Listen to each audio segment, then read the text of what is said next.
Yes. Hetal ma'am, start. Okay. Good evening, one and all. I, Mrs. Hetal Rajgor, faculty of Ganga Degree College of Arts, Commerce and Science, and convener of today's 3 days international level faculty development program on research methodology, which is jointly organized by IQSC of our college and Indian Accounting Association. Our college Sorry to was interrupt you, established. ma'am. Sorry to interrupt you. Khyati ma'am, I think your laptop speaker is on. Just go mute कर दीजिए ना. Speaker? Laptop का sound उसको कम कर दीजिए. Yes. Hetal ma'am, you can start once again. Okay. Sorry Good ma'am, sorry evening. for... Yes, now it is perfect. Okay, sir. Good evening, one and all. I, Mrs. Hetal Rajgor, faculty of Ganga Degree College of Arts, Commerce and Science, convener of today's international level FDP on research methodology, which is jointly organized by our IQSC of our college and Indian Accounting Association. Our college was established in the year 2007 with the Faculty of Commerce and Science. Later on, we expanded in the stream of arts. The motto of our college is to inspire and empower students to succeed in the changing world. We have organized national level conference, workshop, and webinars in past. But this is the first time we are organizing international level FDP on digital platform. I would like to welcome on behalf of our college to the founder and chairperson, Professor B.D. Patil, Director Anita Patil More, our principal, Dr. Vandana Sharma, our IQSC coordinator, Rupali Mandali, and all the esteemed dignitaries of today's session. Last but not least, all the participants for participating in international level FDP. It is a privilege for me to introduce young and dynamic our college director, Mrs. Anita Patil More. Madam is MSc in Physics, MEd, PGDME, DSM in ICT and LLB. Her vision is on raising the level of Ganga Education Hub to a world recognized university. For that, her aim not to just impart knowledge to the student but molding and shaping their personality. Now it's time to introduce founder and chairperson Professor B.D. Patil, who is a source of inspiration for all. He is a double MA, B.Ed and M.Phil. His aim is to provide best facilities to the students in particular and the nation in general. He believes in the holistic development of our students and encourage them by providing the best incentive and infrastructure to our students. I hope you all must have gained knowledge from yesterday's session, which was covered by Dr. Poonam Kakkad on Introduction to Research, Literature Review, and Identification of Variable for Research Work. Before we begin with the today's session, there is an important announcement that our IQSC of our college is organizing one more 3 days FDP on Insight to Accreditation process, which will be starting from 27th May, that is coming Wednesday. Timing is 11 to 12:30 in morning. Those who are interested, they can register themselves. E-certificate will be issued to the participants on feedback form, on submission of feedback form. Now I request Anita madam to continue with the session. Anita madam, over to you. Good evening, everyone. I welcome you all to the day 2 of our 3 days international level FDP on research methodology. I welcome Nishikant sir. He's been a great support in organizing these international FDP. Dr. Khyati Vora, today's resource person. She'll be discussing and giving you some insight on the topic, measurement and sampling techniques and preparing a questionnaire. I hope her talk is gonna be an intellectual treat to one and all. and this will help you to conduct your research work more efficiently and effectively. I thank all the participants in supporting us and also bearing all the technical glitches. It's indeed a pleasure to have you all in such great numbers. I request Nishikant sir to take it forward. Over to you, sir. Thank you, ma'am. With your words, I can say a few line for you and your institution. यदि आपको विश्वास है, यदि आपको विश्वास है कि आप सही कर रहे हैं, फिर भी लोग आपकी आलोचना कर रहे हैं, फिर भी लोग आपकी आलोचना कर रहे हैं, तो चिंता मत कीजिए. याद रखिए, हर खेल में दर्शक दर्शक ही शोर करते, खिलाड़ी नहीं. आपका इंस्टीट्यूशन एक ऐसा खिलाड़ी है मैम, जो एक दिन सचिन तेंदुलकर बनके पूरे वर्ल्ड में नाम करेगा. जैसा हैतल मैम ने बोला है कि दिस ज्ञान Ganga institute educational trust will be one of the leading institute in Mumbai University. We are also very thankful to you for keeping faith on us on IA Thane branch. On behalf of our chairman, Dr. Arvind Luhar, sir, and my friend, who is the treasurer of our institution, Dr. Kuldeep Sharma, who is also member board of studies for banking, insurance, and investment management for University of Mumbai. We welcome our today's resource person, who is very good friend of mine and ours, and she has a vast, more than a decade experience of administration and teaching and research. She has presented very innovative research papers across the globe. Several times she got as a best research paper. She has completed her PhD from University of Mumbai. She is an MPhil guide for University of Mumbai. She is second time Board of Studies member in financial market, and she is none other than Dr. Khyati Vora. Ma'am, for you and for all the participant who is there in large number, more than 3,000 participant who is participating for this FDP, I can say that ख्याति ma'am और हम लोग या कुलदीप जो हमारा जो एक छोटा सा ग्रुप है, उसके लिए कुछ शब्द बोलना चाहूँगा. ख्याति मैम, रिश्ता ऐसा हो जिस पर नाज हो, रिश्ता ऐसा हो जिस पर नाज हो, कल जितना भरोसा था उतना आज हो, कल जितना भरोसा था उतना आज हो. रिश्ता सिर्फ वो नहीं जो गम और खुशी में साथ दे, रिश्ता सिर्फ वो नहीं जो गम और खुशी में साथ दे, रिश्ते तो वो हैं जो हर पल अपनेपन का एहसास दे. मैम, हमारी जो ये फ्रेंडशिप है वो हर पल अपनेपन का एहसास देती है. And we are really thankful for all kind of support what you are giving, and I'm sure with your entire session today, many researcher, many budding researcher will learn many great things. Thank you once again, ma'am, on behalf of IA Thane branch and Dhyan Ganga Educational Trust. And over to you, Khyati ma'am. Thank you. So, shall I share my screen? Yes, ma'am. Please. Okay. Tell me if it is visible.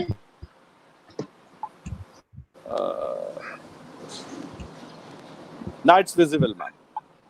Correct. So I may start from here. Yeah. Good evening, Yes, everyone.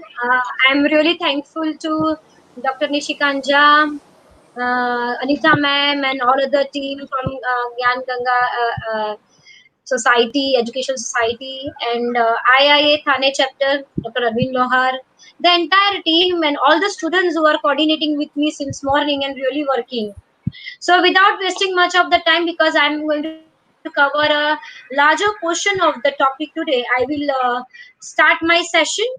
Today we are going to take up three topics. The learning objective of today's session will be how to design questionnaire, understanding types of data, and third will be sampling method.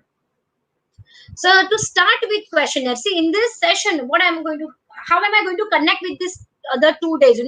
First day, Dr. Poonam Kakkad have taken up how to review the literature, how to come out with the variables, how to set objectives. Now, after you are done with setting your objective, your next page will be to collect data. This data will solve your research problem, right?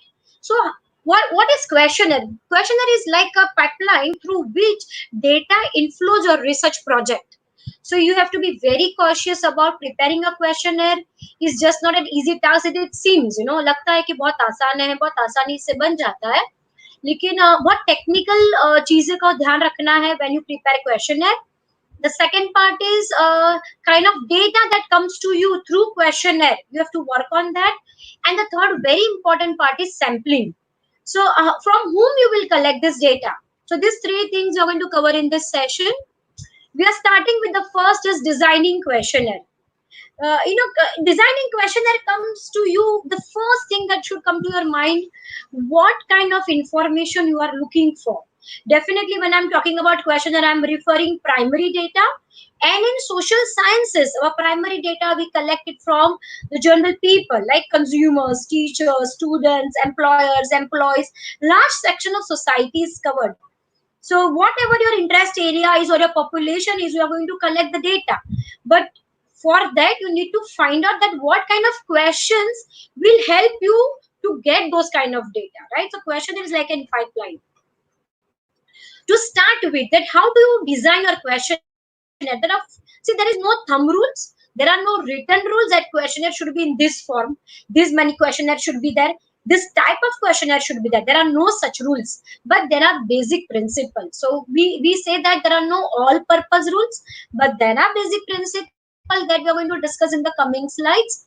Next is the standardized questionnaire. General idea among people is we should prepare our own questionnaire. No, that's not right. You are not the one or you are not the first to conduct a study of your kind. There must be multiple connected studies. Number of studies are there. बहुत सारी study हो चुकी होती है आप जैसे topic पे. So preferably if you can get some standardized questionnaire, हम समझेंगे कि standardized questionnaire क्या होता है. Standardized questionnaire ये होता है, मान लो consumer buying behavior पे study करना है. बहुत सारे रिसर्चर होते हैं जिन्होंने कंज्यूमर बाइंग बिहेवियर को स्टडी करने के लिए क्वेश्चनर बनाया. क्वेश्चनर बनाने के बाद उन्होंने पायलट स्टडी किया, रिलायबिलिटी वैलिडिटी चेक की. इसका मतलब क्या हो गया, जो टूल उन्होंने बनाया है डेटा कलेक्शन का, उन्होंने अच्छे से उसको टेस्ट किया है and then it is there available for us to use. So if possible, if you have an access to standardized questionnaire, you should definitely go for standardized questionnaire first. In non availability, मान लो ऐसे question आपको नहीं मिल रहे हैं और आपके topic पे standardised questionnaire नहीं है, then you need to go for the second stage, that is self structured questionnaire. अच्छा, और एक बात याद रखना, स्टैंडर्डाइज्ड क्वेश्चनर जब भी बनाओ या सेल्फ स्ट्रक्चर्ड बनाओ, दोनों को भी चेक करना है. कंज्यूमर बाइंग बिहेवियर पे मैं जो क्वेश्चनर रेडी मिल गया, लेकिन मुझे पहले उसको टेस्ट करना पड़ेगा, रिलायबिलिटी वैलिडिटी चेक करनी पड़ेगी, उसके कंफर्मेटरी फैक्टर एनालिसिस कंपलसरी करना है. So pilot study is must whether you use standardised questionnaire और यू यूज सेल्फ स्ट्रक्चर. अच्छा, काफी मिसकंसेप्शन है, लोग मानते हैं कि standardised questionnaire is about, it's like copying, it gets into plagiarism. No, it's not copying. It's acknowledging someone's work.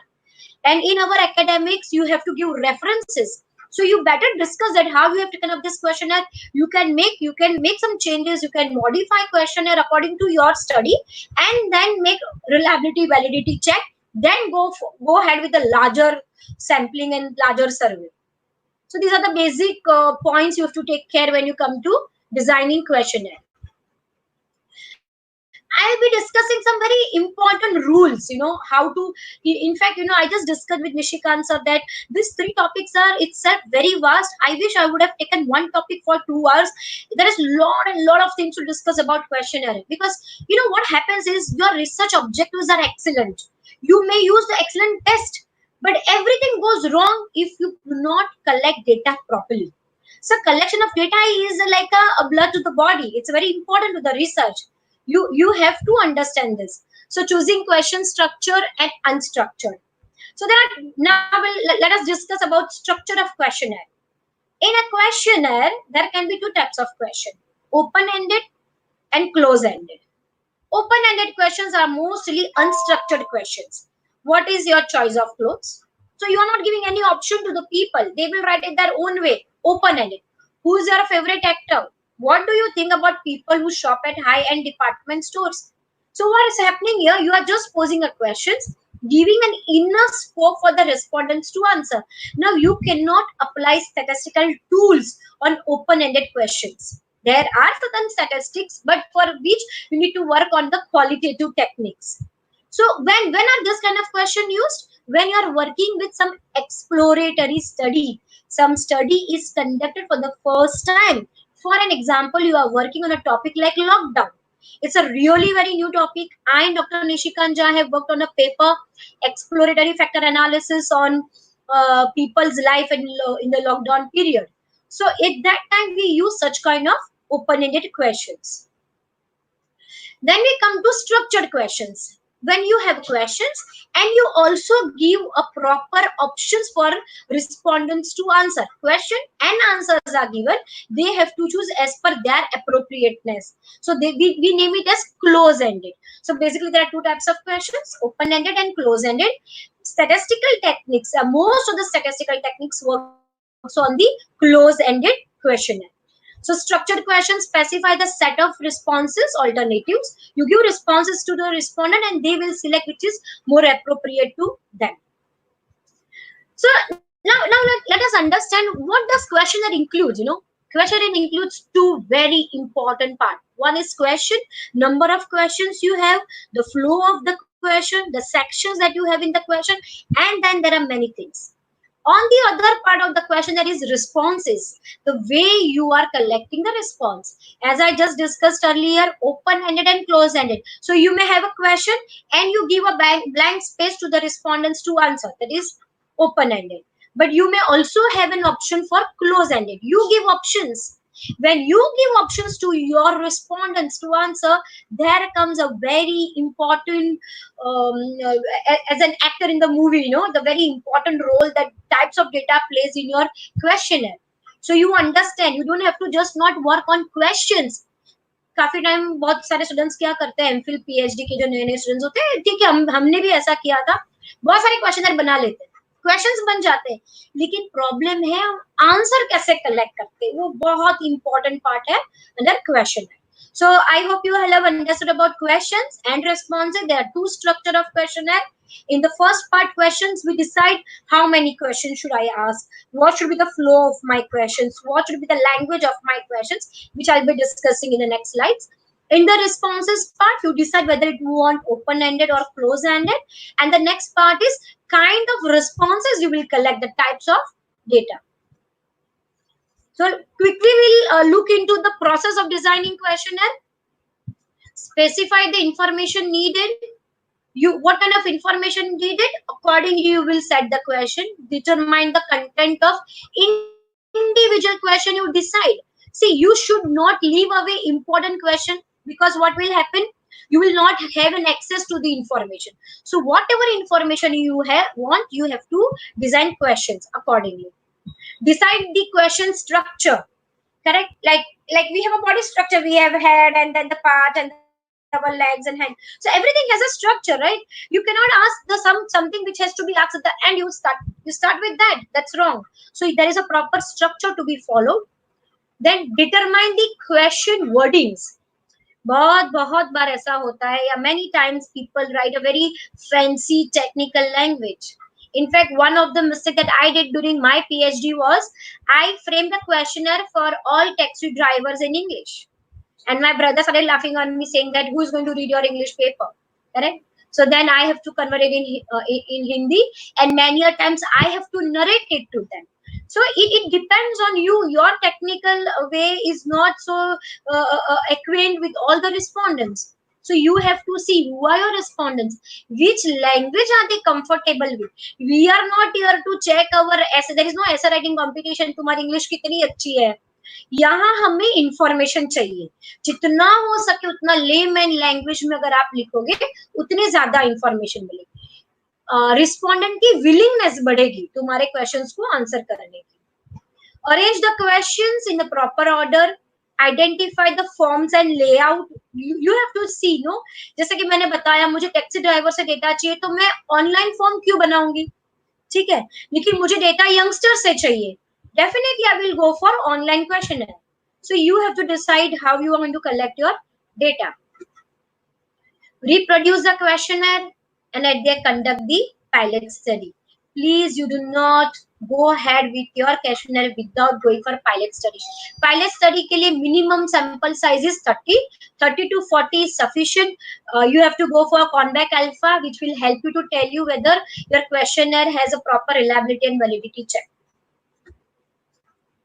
So guidelines for writing questions: keep the vocabulary very simple, keep the question short, because see what happens, चलो हम थोड़ा उसको link करते हैं. हमारे respondent आज की generation के ही लोग हैं. हम सब में पेशेंस जैसे एकदम कमी हो गया, tolerance level has come down, really very down. In this scenario, if I have to enroll somebody to answer all my questions, I need to really make it short, make it very entertaining and very interesting for that person to read. Otherwise, okay, oh, there are so many questionnaire coming up daily on my mobile phone and I'm going to click it. I'll just click it randomly. No, I want to get the willingness of the respondent to answer my questions. So really, it should not be a lengthy one where it takes a lot of time for them to read and understand. So keep it question short and simple. Avoid double-barreled questions. Double-barreled questions, I'll come to you. What is it about? Avoid hypothetical questions. Be very clear, to point. Don't try to make it more storytelling kind of thing where people get confused. In fact, you are putting stress on the respondent कि तुम सोच के मुझे बताओ.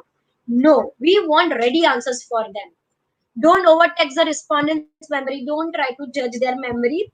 Avoid double negatives. Avoid this also, I'll discuss in the coming slides. Avoid overlapping response categories. Sometimes you like it and you love it. So now the person is confused what to answer because both the answers are right.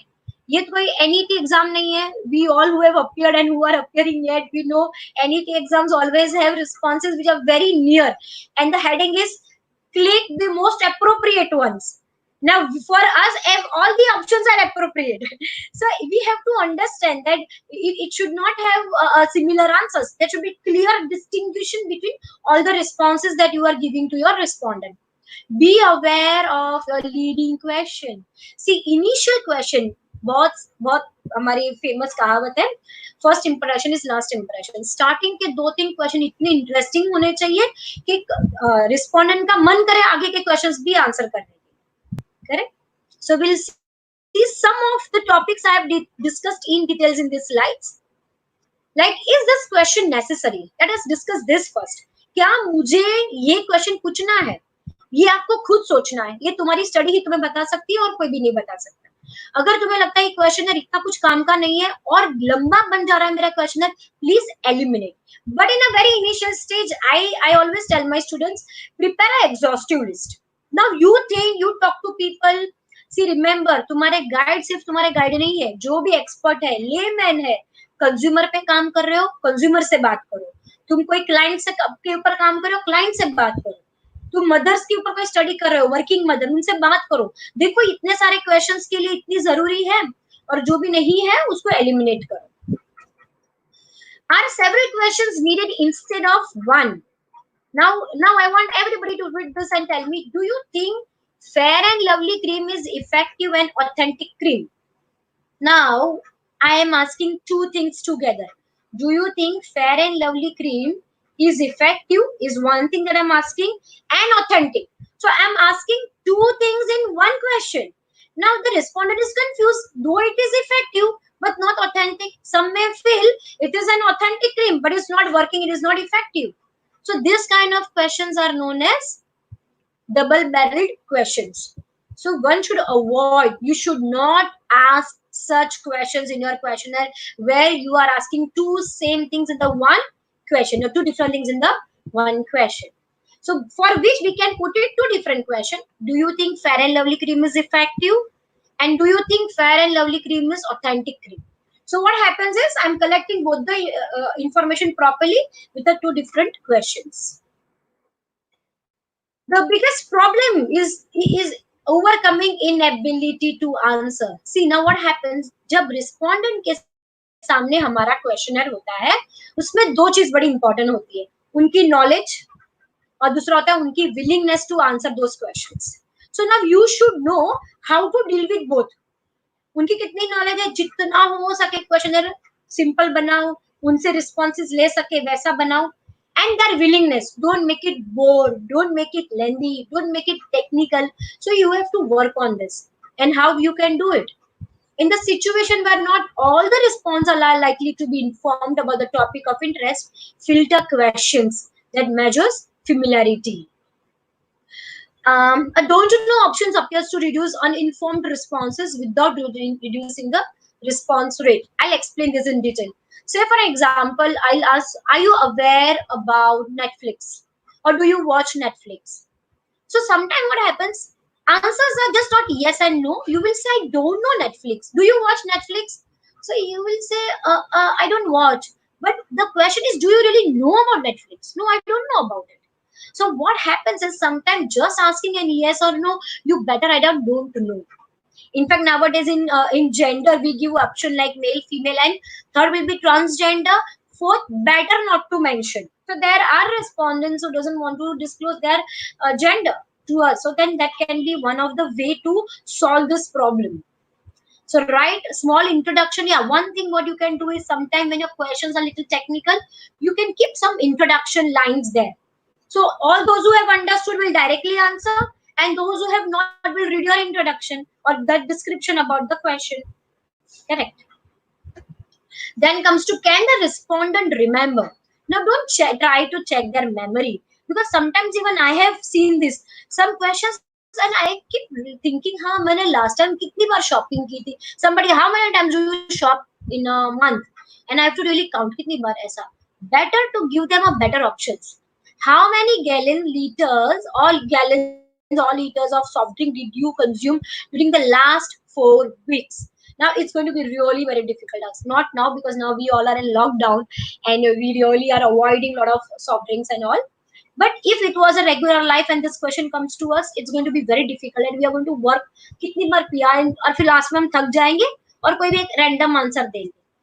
Instead of that, why don't you put it this way? How often do you consume soft drinks in a typical week or in a general week? So I immediately it comes to my mind less than once a week, or 1, 2, 3 times per week, 4 to 6 times per week, or maybe more times per week. Depends, right?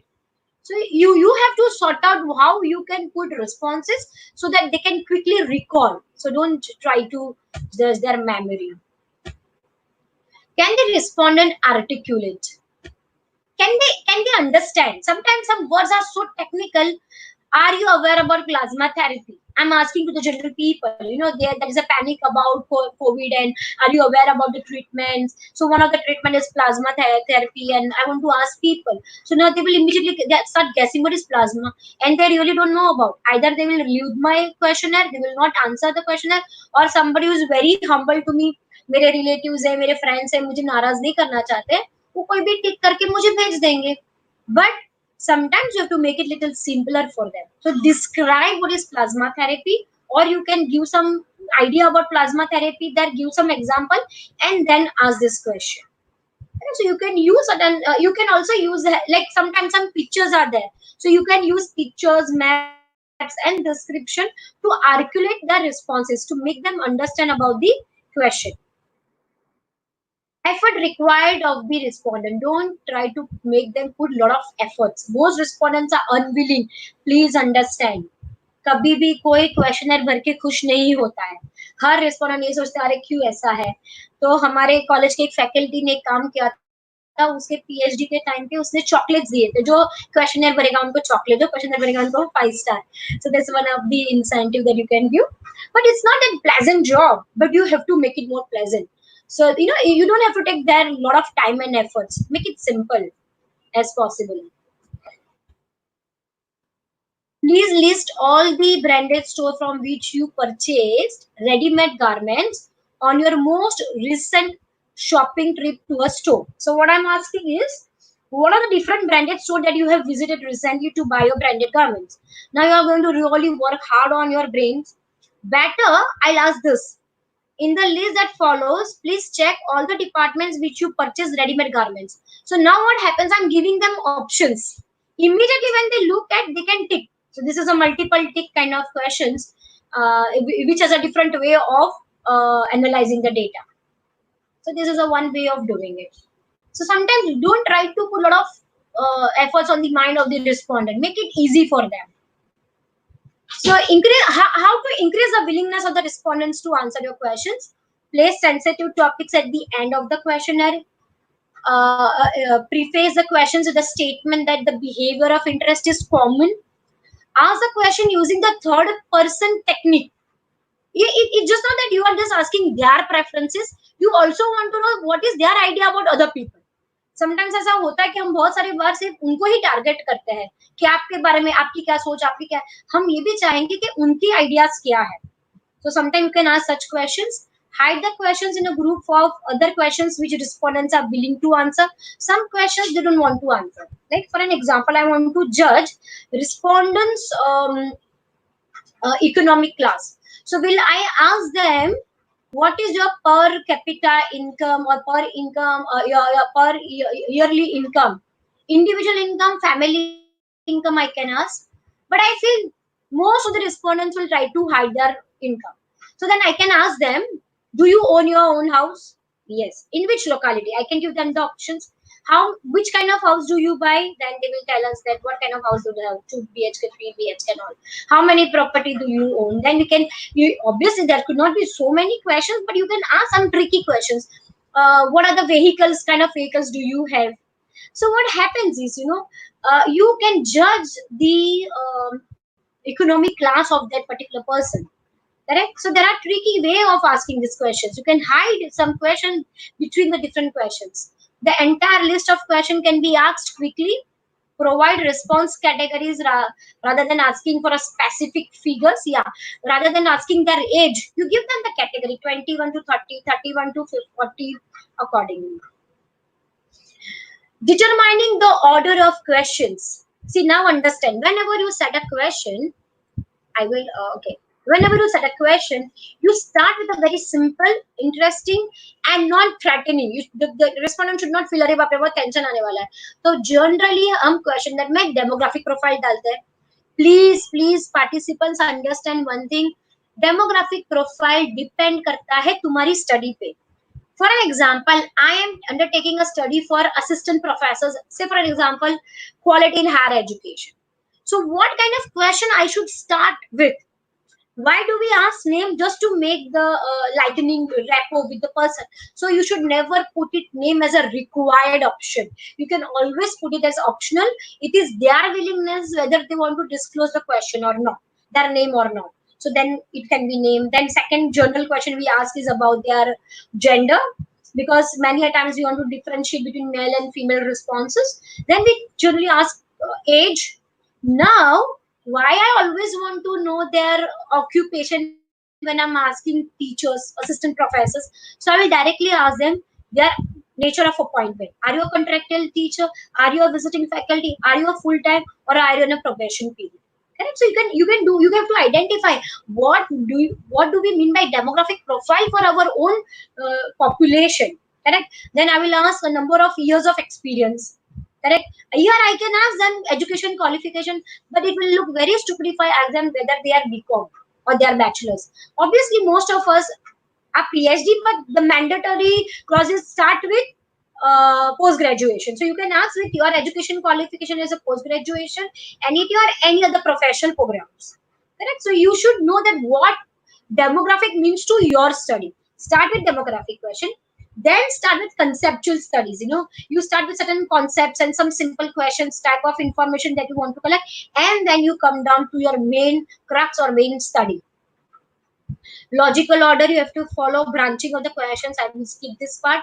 So basically what I understand, when we prepare a question, that should be the first part should cover demographic, introduction of the respondent, need not have all the questions. How many vehicles do you have? What is the family income? How many family members are there? Whether you are married or not. If I am asking about the quality of education, why I want to know whether assistant professor is married or unmarried? It's not going to work, have any relevance to my study. So ask relevant question.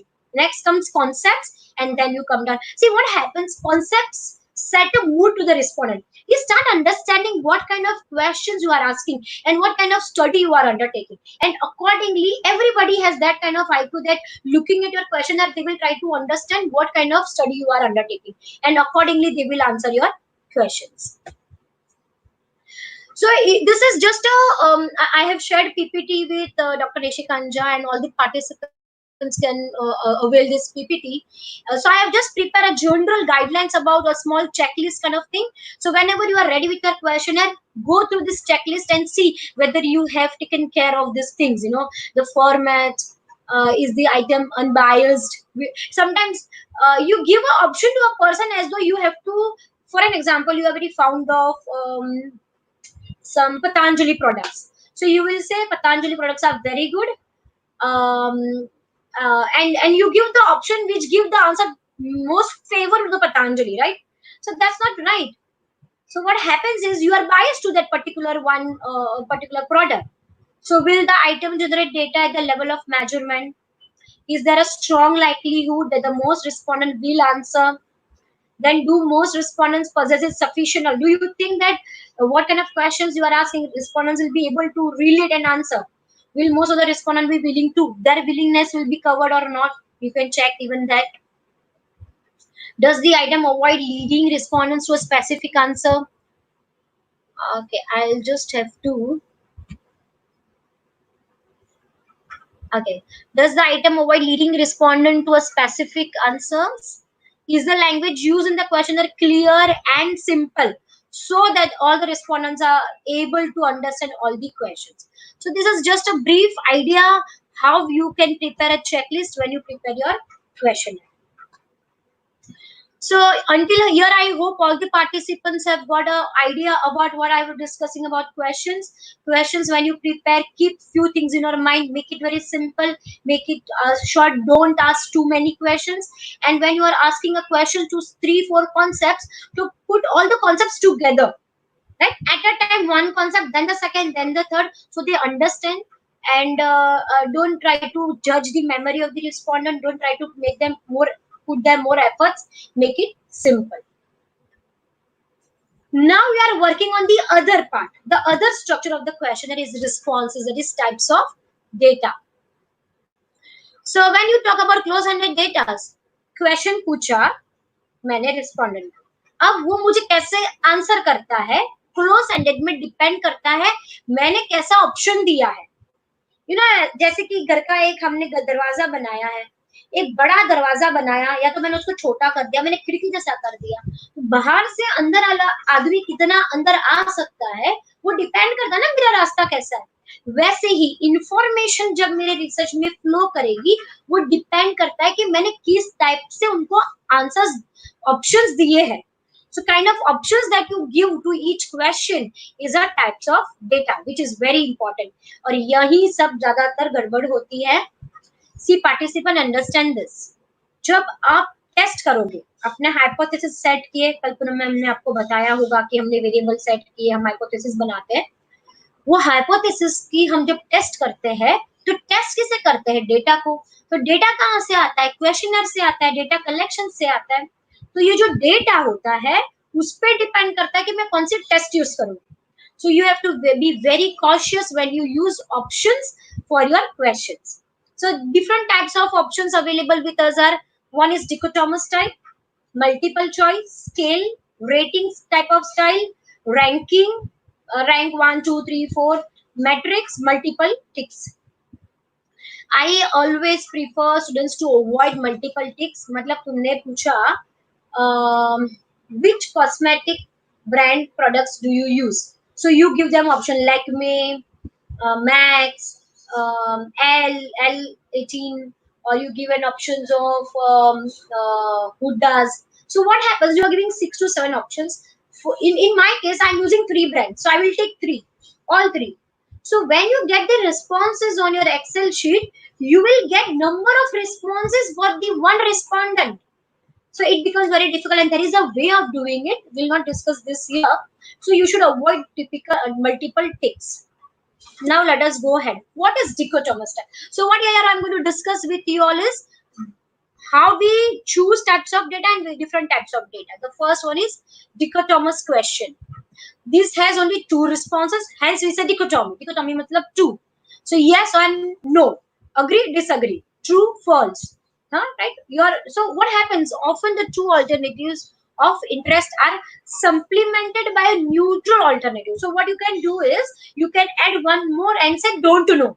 Yes, no, don't know. Right? So do you intend to buy new house in next 6 months? So you feel yeah, I'm intending to buy. So you'll say yes. No, I don't intend to buy. But there can be possibility. Then you will say I feel I can, I may be. So you can write maybe, or you can say don't know. So these are the dichotomous type of questions. Then comes multiple choice. In multiple choice questions, the researcher provides a choice of answers and respondents and are asked to select one or more of the alternatives given. For an example, how many times do you travel for a business purpose in a year? So I'm asking somebody that, okay, tell me in a year how many times you are traveling for the business purpose. So now I have an options. I can ask the first way, that is 0 time. I never travel. 1 or 2 times in a year, maybe 3-4 times. So whatever relevant that person feels, he will tick. That is multiple choice. And never MCQs जिसको हम बोलते हैं. Or I can also ask never, rarely, sometimes, often, and very often. So this is the one more way of asking question. Another is scale. How satisfied you are with OYO room services.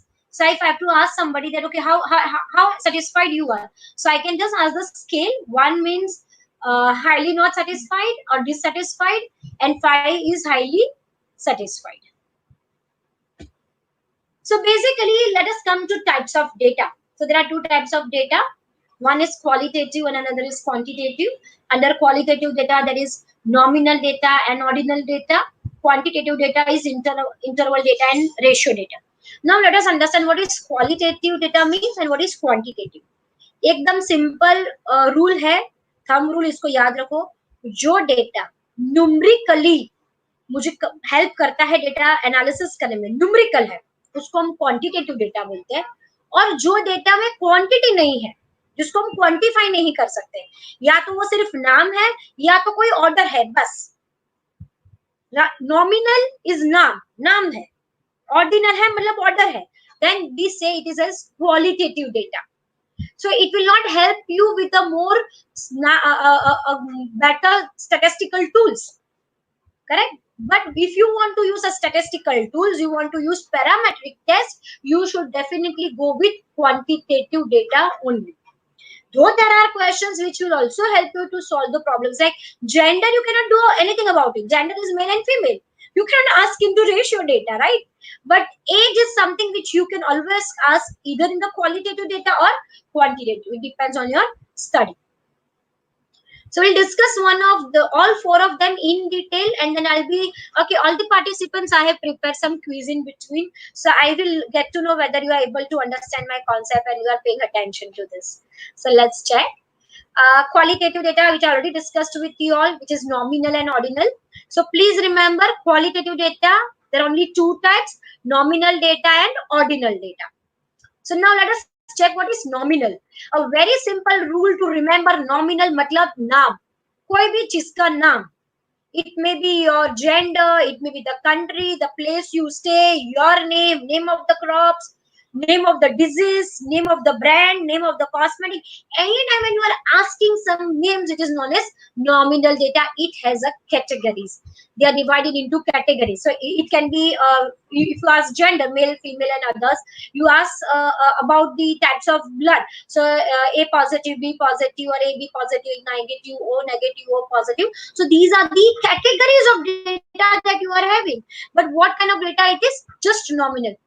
Do you have any order, male, female? So male 1, female 2. So male are better than female. No, it's not like that. In fact, females are better than male. So just kidding. So what happens? So male and female doesn't have any order, right?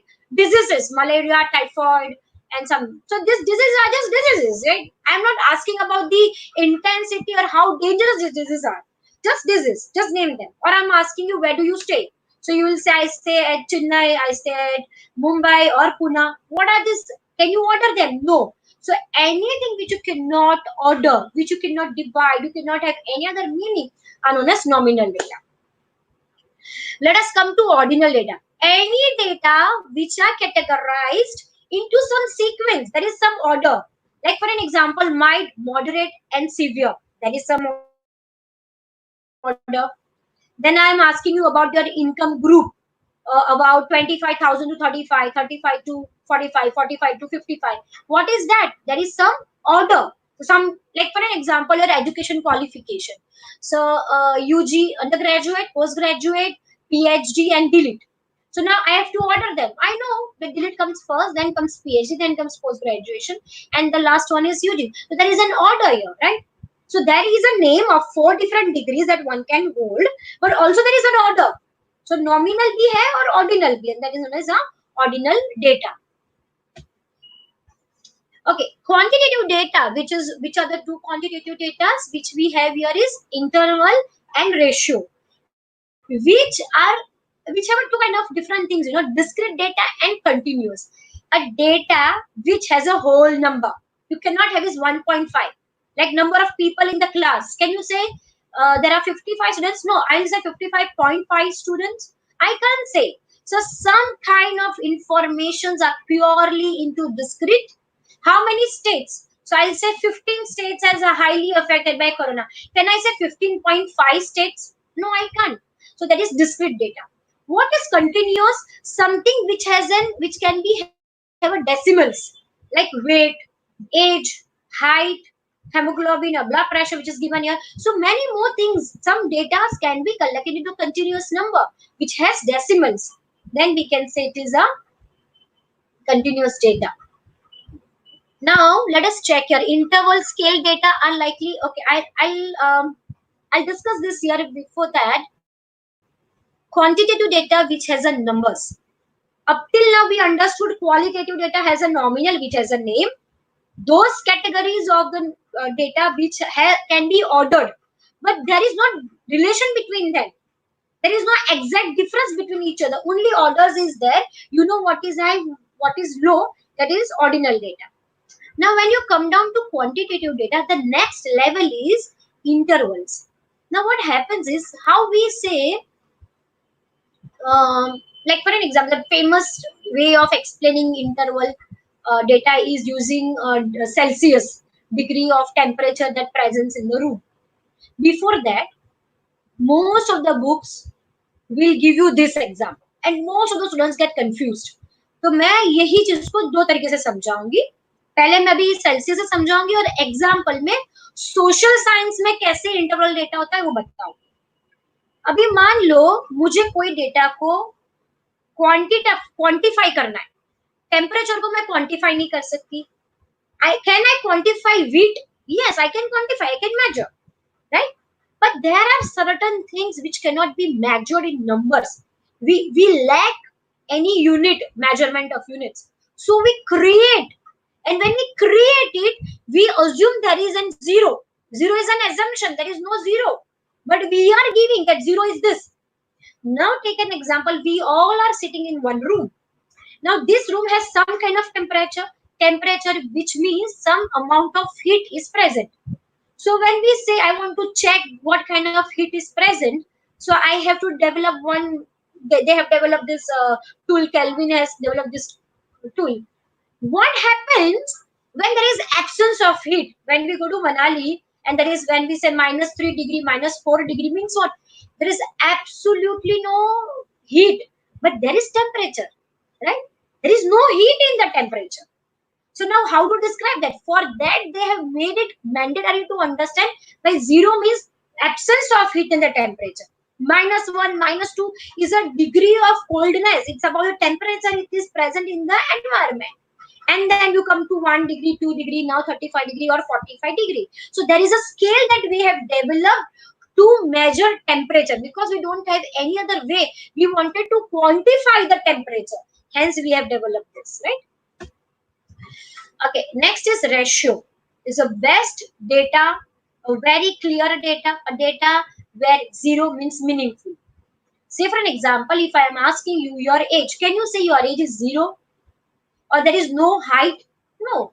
So anything when we say there is an absolute zero, you know the reality that we known as a ratio data.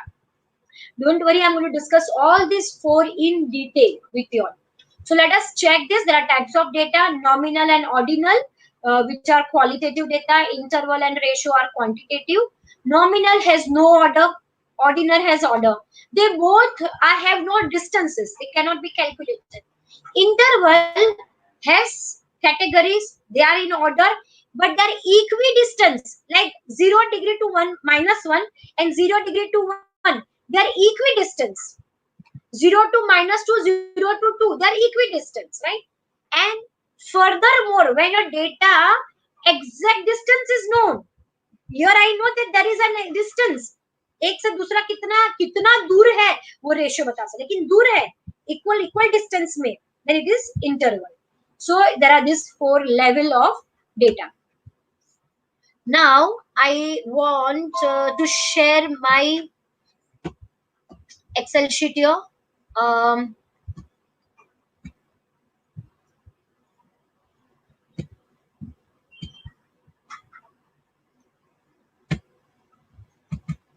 So is my Excel sheet available? Nishikant sir?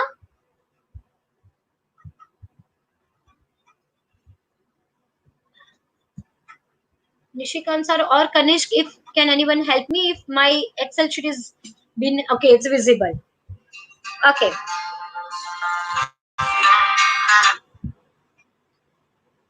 So we are coming up with the Excel sheet. Now I want to explain you all these four type of data in a questionnaire. I hope you all can see this. Okay. So when I ask about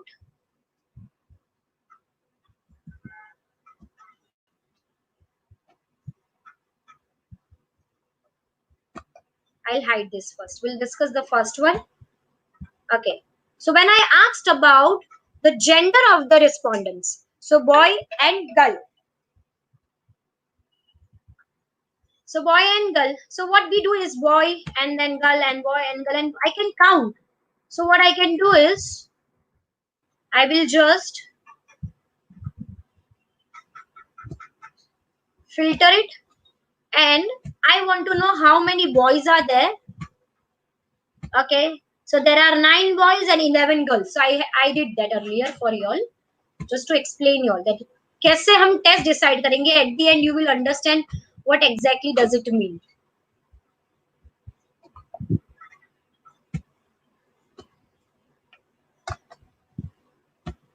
Okay, now let us come to this next one. Next question that I'm asking about the age. So now there are 2 ways of asking age. What I can do is, one is continuous or ordinal way, 21 to 30. So I give them the option, continuous data. I give them this option, 21 to 30, 31 to 40, 21 to 30. So these are the options. First respondent is a boy of age of 21 to 30. The second respondent is a girl age. What I would have done is, if I was working on a ratio data, if it was ratio, respondent would have directly noted their age, 22. Okay, what is your age? 35. What is your age? 25. Whatever their age is, I'm just giving a random numbers to you all. So it would have been anything. So now when I collect the data in this way, this is ratio data. But many a times it's very difficult for you, and you really didn't wanted to work much on this. It completely depends on the kind of study you are undertaking. So the preferably I will ask this kind of question. So you can give me the capping, I can give the higher and lower capping, and I will. Now what happens? Why this data is known as ordinal and why this data is known as ratio data? This ratio data is very clear to you. You are aware 22-year boy is 22-year boys. There is no other understanding. It's a clear quantitative data.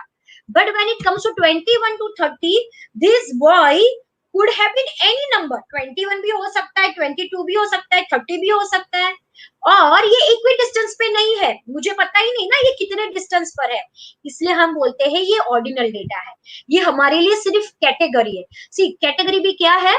इतनी category यहाँ पर है 21 to 30, 31 to 40, 41 to 50. So there are 3 categories, but I know that age 21 to 30 is younger, 31 to 40 is little elder, and 41 to 50 is eldest. I know only this much about my group. I don't know much about the respondent. But here when it comes to ratio, I can really work on lot of test. Correct? I cannot identify mean. चलो मैं बताऊं इसका, मुझे mean average बताओ, class की mean क्या है, क्या आप फाइंड आउट कर पाएंगे इसकी मीन क्या है? It's just not possible. लेकिन ये एज अगर मैंने कलेक्ट की है data, can I calculate mean? Easily I can calculate. I have to just drag it, put an average formula, I'll get the mean. But in ordinal data, you cannot find the mean. You can only find the percentage. So this was one of the example that I wanted to discuss. Now let us come to another example of ordinal, and that is family income. So I'm asking them, give me a family income, whether it is less than 25,000 or between 25 to 35, 35 to 45. What kind of income that it belongs to? So then they have to answer. So these are the options. Again, these are the ordinal. Again, I can ask this question in what ratio? I may directly ask them a question. What would be the ratio data? What is your family income? Now, if this person, this respondent is willing to express his family income and disclose his, he will just write 30,000. So, exact number mil gaya na mujhe. So, 40,000. So, what happens? Yeah, 42,000 or whatever the amount is. So, what is happening? I am getting the exact quantity. But here, the response, the way I am collecting is diluted. Correct? Why am I not asking these questions directly? Is because many times many respondents feel little awkward of disclosing their income, so they would not like to give. And my study did not need a ratio data in this perspective. Then I will avoid it. Now let us come to interval data. So we got it what is nominal data and what is ordinal. See, ordinal है 25,000, 35,000, 45,000. अभी इसमें सिर्फ order है, nothing else can be done. Their order 25 to 35 is lower, then 35 to 45 is little higher, and 45 to 55 is more higher, and above 55 is much higher income people. So you can define their economic class कि भाई ये ज्यादा पैसा कमाता है, ये कम कमाता है, इससे ज्यादा कुछ नहीं. But if I would collect data in ratio type, I could have got the average. Now let us come to interval data. What is interval? Now, there is a lot of confusion between interval scale and Likert scale data. Initially, I will just discuss with you only interval data, and then I will tell you that how you can create Likert scale to use parametric test. There is one assumption which makes it more compulsory. Now let us check interval. As you remember, I told you that I will explain you what do you mean by zero doesn't mean actual zero. Is an assumption of the zero. I am asking you, or I'm asking my clients. Supposingly I'm into a financial planning. My company is a financial planners, and I'm asking a respondent that how likely you are going to hire financial advisor. So rather than asking yes and no, I can let me know what is the likeliness. Are they going to hire the financial advisor? More likely, less likely, or like that. So what I asked was, 0 means not likely at all. I am not going to do it at all. And 4, most likely. So now this 0 doesn't mean completely 0. Is an assumption that I have kept. Now, say for an example, I can also do this in a different manner. Your agreement level for lockdown. I'm asking you that you tell me whether do you agree that lockdown is really going to control COVID. Now, this is an agreement level. So, what I can do is -2. I don't agree at all. Completely disagree. I'll say strongly disagree. 2, and then I can say -1 is disagree. Then I can say 0 means neutral. Then I can say 1 means agree, and then I can say 2 means strongly agree. So now what happened? See what I created 0 as neutral. So it means something. It means indifferent. It means it has some value. And -1 strongly disagree. So -1 is disagree and -2 is strongly disagree. So what happens? I am checking and I am giving agreement level है respondent का कि lockdown से Covid control हुआ क्या. ये agreement level को quantify करने के लिए मैंने ये नंबर्स अलॉट किए हैं. अग्रीमेंट लेवल डिसाइड किया मैंने, strongly agree, neutral, disagree and strongly disagree. ये मैंने क्रिएट किया और उसमें मैंने जो न्यूट्रल था उसको 0 मैंने असाइन किया. Hence we say it is an interval data. So now what happens with interval data? When you quantify, you get such responses. 0. It's a formula area. Okay. So it comes like 0 means what? In your case, not likely, 4 thoda likely, 4 most likely, 0 not likely. So that way you got the answer. Now what happens here is you can directly get the average. Correct? You can directly get the average below. So this is the way you conduct interval data. Now comes next question is what is ratio data? Another question. The same था जो मैंने बताया था. Budget for investment in portfolio. अभी I'm asking my client that what is an approximate budget you are keeping aside annually you are going to invest. I want to know that what is their budget for investments per annum. So I am asking them straight. I'm not giving them continuous data like 10,000 to this to this. I directly ask these questions to them. So this is discrete data, very clear. There is no 0.5 or something like that. I'm asking, but this can be continuous also. We can remove this. Budget, clear data is that. So this is known as ratio data. Now comes to next question. Discrete data को समझाने के लिए मैंने और एक question रखा था. Number of dependents at home. तुम्हारे घर पे कितने फैमिली मेंबर है जो आप पे डिपेंडेंट है? तो 2, 3. क्या आप लिख सकते हो 3.5, 1.5? नहीं, एक बंदे को तो हम एक नंबर असाइन कर रहे हैं, इसलिए हम इसको बोलते हैं डिस्क्रीट डेटा. और ये also this is known as ratio data, क्योंकि आपने क्लियरली पूछा है number. Okay, now satisfaction level, ये मैंने बताया था highly satisfied to highly dissatisfied. I'm asking them, okay, I hope until now you have got to understand what is nominal data, what is ordinal data, interval data and ratio data.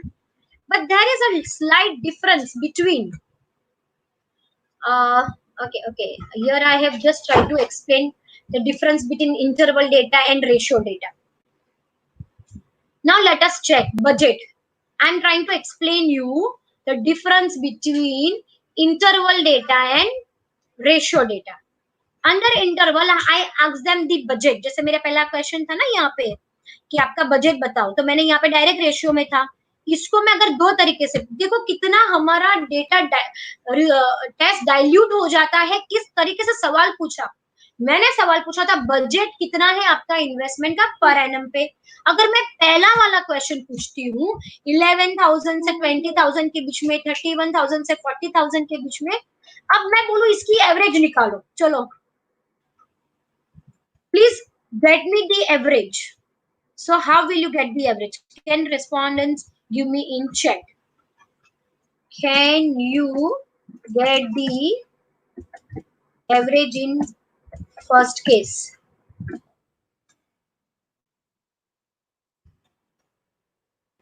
Intervals in the sense मैंने continuous data लिखना था यहाँ पे और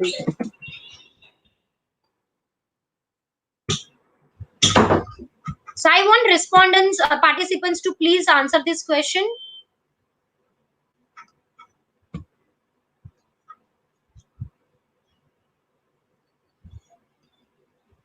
So can you get the average of the first in the first case, like in ordinal? Ordinal, can you get the?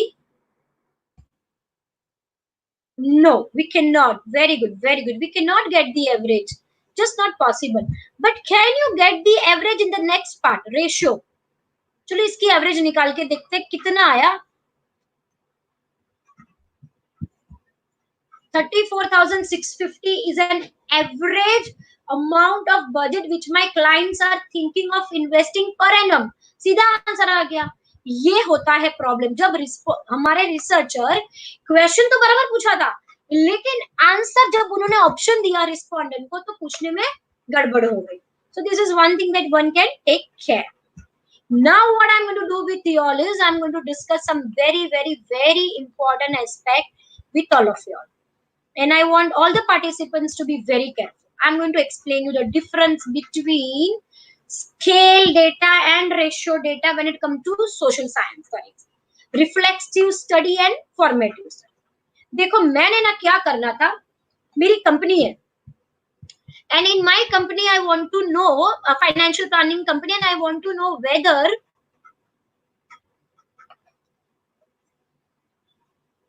just a second, whether people are satisfied by my company, my portfolio management or not.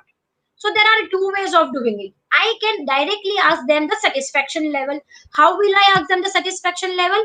I told them that 5 is highly satisfied, 4 is satisfied, N is neutral, 3 is dissatisfied, and 1 is highly dissatisfied. This is the scale that I've given them. And now respondents started answering me. Okay.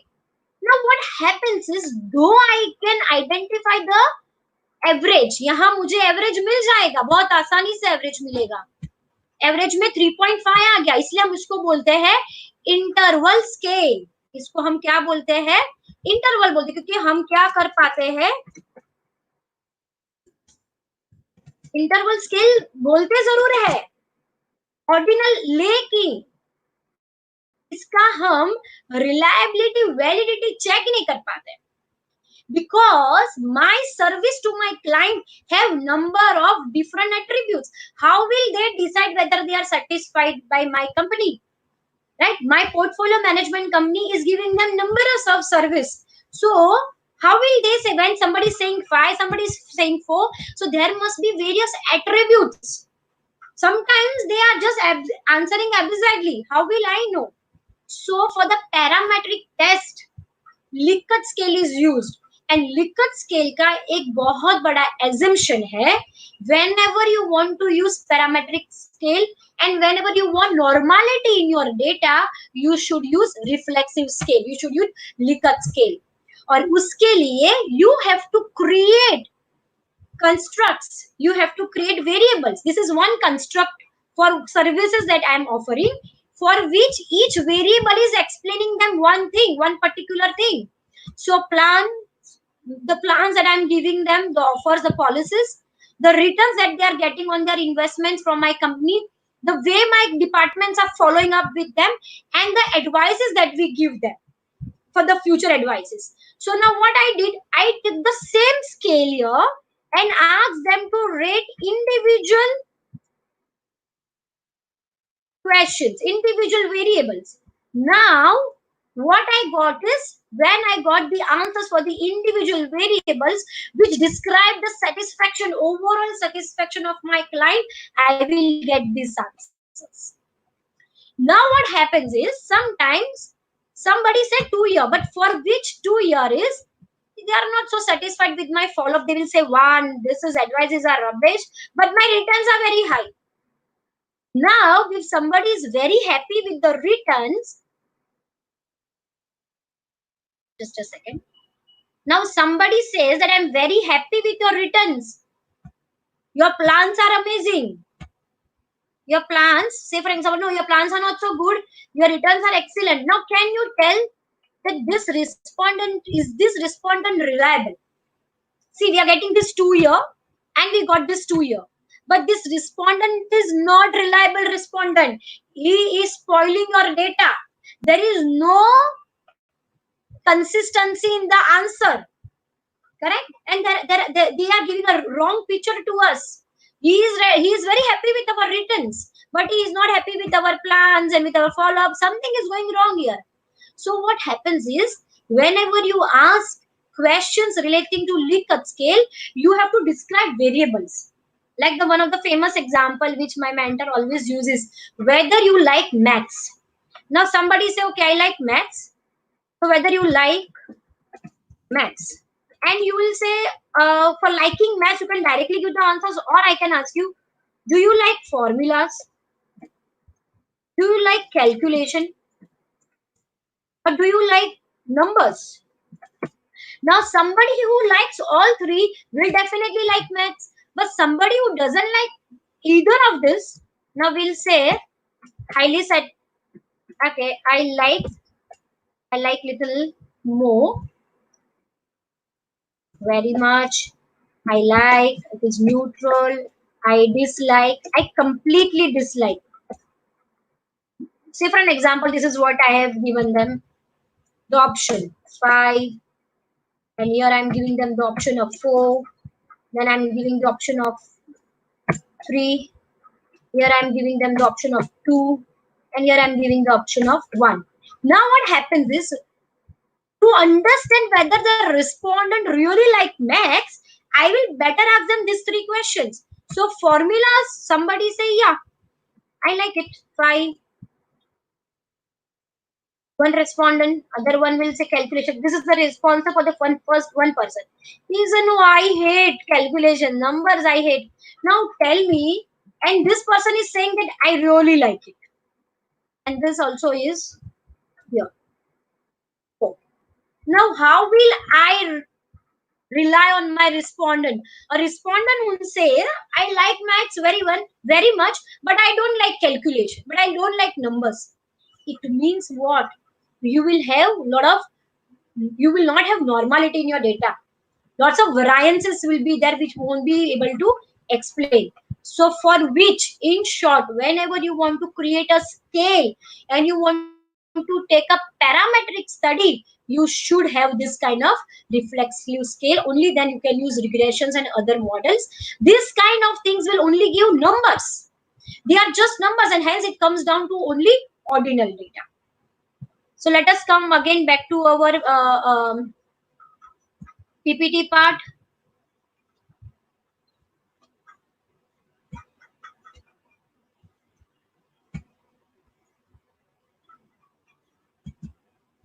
So I want you all to work on this and let me know.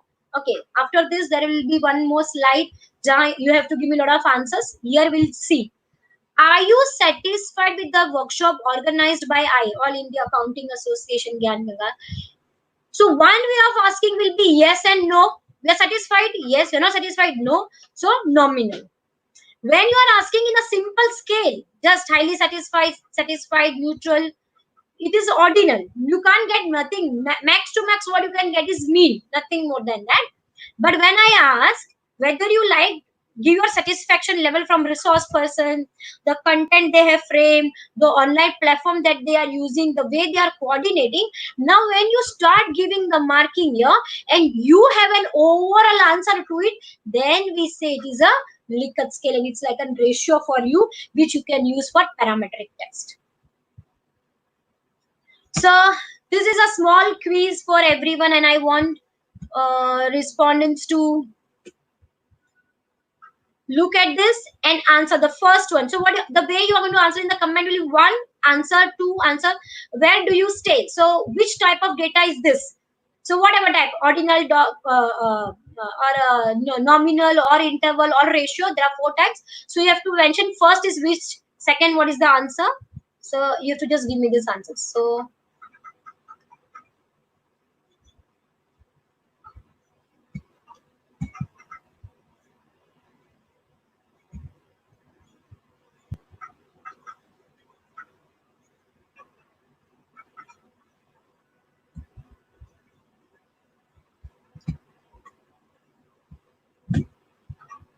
I want respondents to kindly give the answers in the chat box. Where do you stay? Central, Western, and Harbour is which type of data? So one, you have to answer one. First question is which type of data. Second question is which type of data. You have to share which type of data is this.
Okay. One is nominal, not nominal, it is nominal. One is nominal. The second one is 2 is ratio, very true. Third is income per month. I'm directly asking you. Third is not ordinal. Third, when I would give you options like 21,000 to 30,000, I'm giving you options, then it becomes ordinal. But here I am directly asking you, give me your direct per month income, and I will say 35,000 per month income. So what happened? This 35,000 is in ratio data. So third is ratio, fourth is ordinal, yes. Fifth is what kind of occupation you are in, nominal. Fifth is nominal, it is just a category. Very good, very good. Many of them are giving a correct answer. Education, UG, PG, PhD, and delete. See, now education qualification. Tell me what is it? Fifth is sixth. I want to answer for sixth. Sixth is nominal. Sixth is ordinal. Yes, sixth is ordinal. Rekha Nayak have answered just now. Nee, ordinal kahan gaya? Yeah. So sixth is ordinal because it has a sequence: UG, then PG, then PhD, and then delete. Okay. Then lockdown was effective in controlling COVID. Do you agree? So seventh is what? Though it is an interval data, but cannot be used for assessing parametric test. Then how many times do you visit mall in a week? Often, sometimes, rarely. Again, it is ordinal data. Though it is interval, it has a quality of interval, but cannot be used for parametric test because it is working only on one variable. Correct? It is just order. Often, sometimes, rarely, never is just an order. It doesn't have a proper. So बोलने के लिए हम बोलते हैं कि ये scale है. Scale है, लिखत स्केल नहीं है. ये रिफ्लेक्सिव स्केल नहीं है. इस पे मॉडल नहीं बन सकता. इसके ऊपर रिग्रेशन नहीं लग सकता. ठीक है, इसके ऊपर पैरामीट्रिक टेस्ट नहीं हो पाता. So let us go to the next slide now. We can stop the answers here. You can check your own answers. How many times do you visit the interval ordinal, interval ordinal? So these are the answers. Now comes to metric and non-metric data. Okay, let us understand this. Now, why are we understanding metric and non-metric data? Whenever you have to choose, अभी तुम्हारा data questionnaire बन गया, उसके जो options बनाने थे, वो options भी आपके बन गए. Whether it is a nominal, ordinal, you will need nominal answers also, you will need ordinal also, you will need interval, ratio, everything. Now you should know which type of data is it. Is it metric data or non-metric? Because kind of test that can be used depends on this kind of data, whether it is metric or non-metric. So now this is a thumb rule. I want all the participants to just remember this as it is. Nominal and ordinal are non-metric.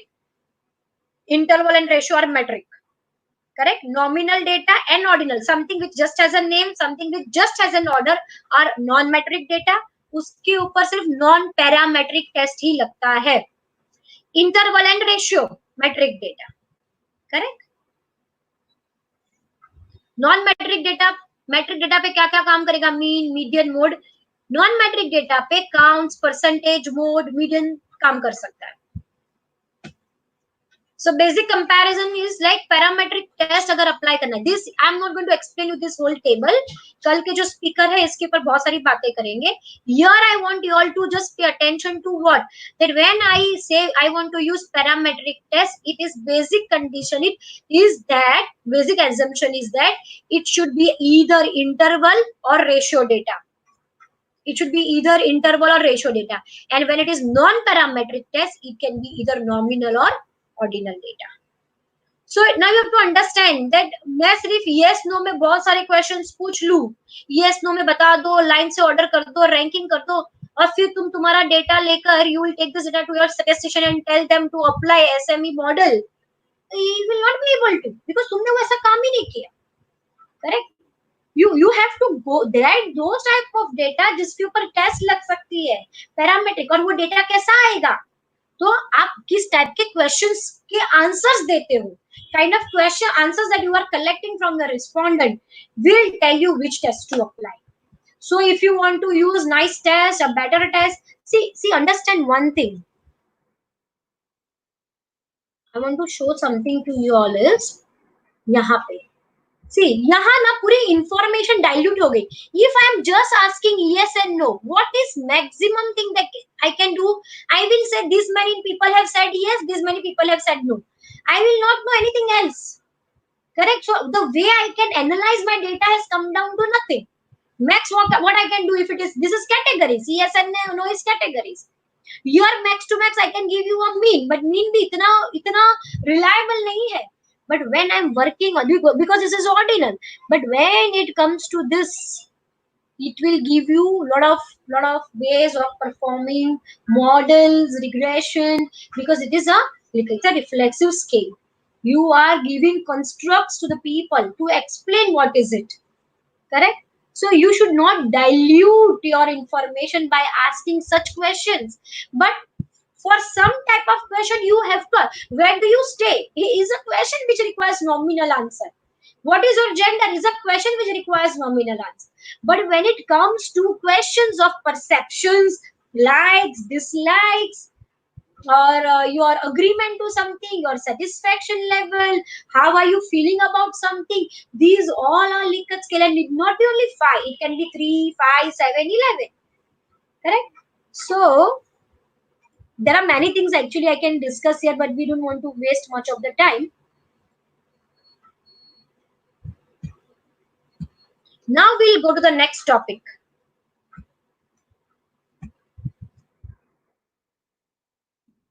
Sampling.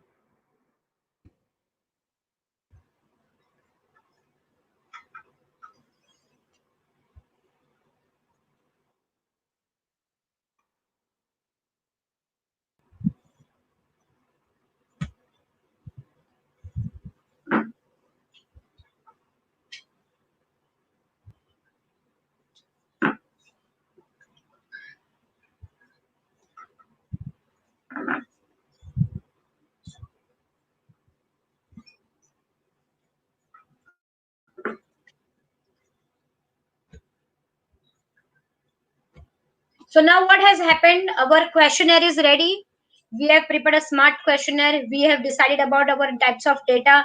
We are going to ask some questions on nominal, some on ordinal, some on scale, some on ratio. And our questionnaire is everything is ready.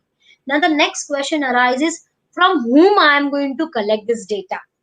Who will answer my data? Who are respondents, right? For which we come to the next question is, are you doing a census survey or sample survey? Now, what do you mean by census survey? If I am going to conduct a study for only TY BCom student of my class, I am teaching MHRM subject, marketing and human resource management, to my student, and I am going to conduct a study, or I want to know that what is their idea about the syllabus of MHR, and I want to do it only for my division, and I teach only 3 division, A, B, and C. For me, will it be that difficult to collect data from each element? No. So for me, it is a census survey. See, most of us will census survey means one census that country government of India is conducting a census survey.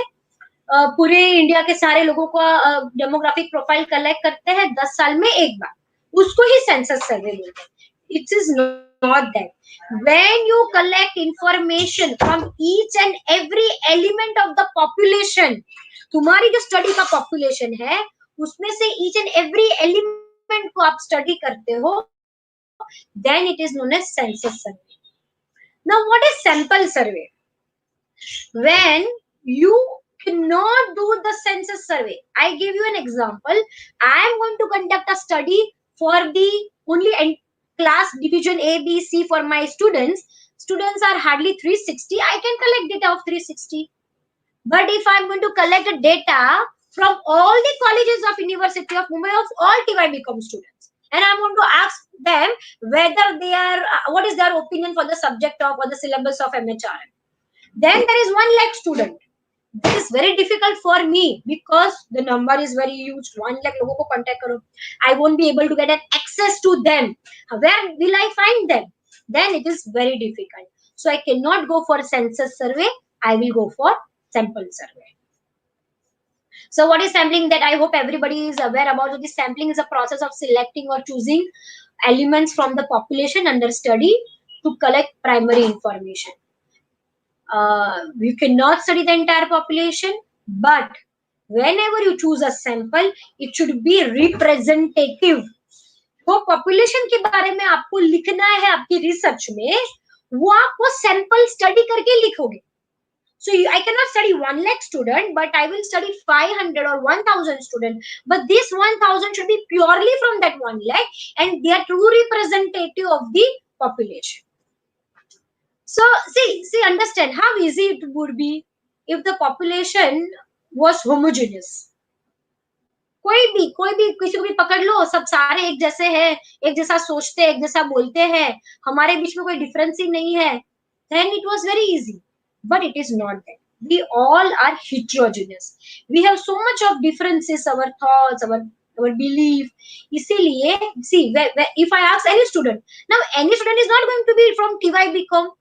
He or she can be from FIBCom, SIBCom. So I just can't ask any student. I have to purposely ask student of TYBCom studying in University of Mumbai in that particular year. Then my data will be accurate. Because we are heterogeneous, we need proper sampling technique. Now I want all the participants to understand this, that what do you mean by population of the study? The entire group of people of interest. If I am studying consumer buying behavior of working women, then working woman is the population of the study. If I am studying perception of teachers towards higher education or quality in higher education, then all the teachers teaching in higher education will be my population of the study. So population doesn't mean the whole population itself. Population of the study मतलब तुम्हारी study का जो population है जिसके बारे में तुम study करना चाहते हो.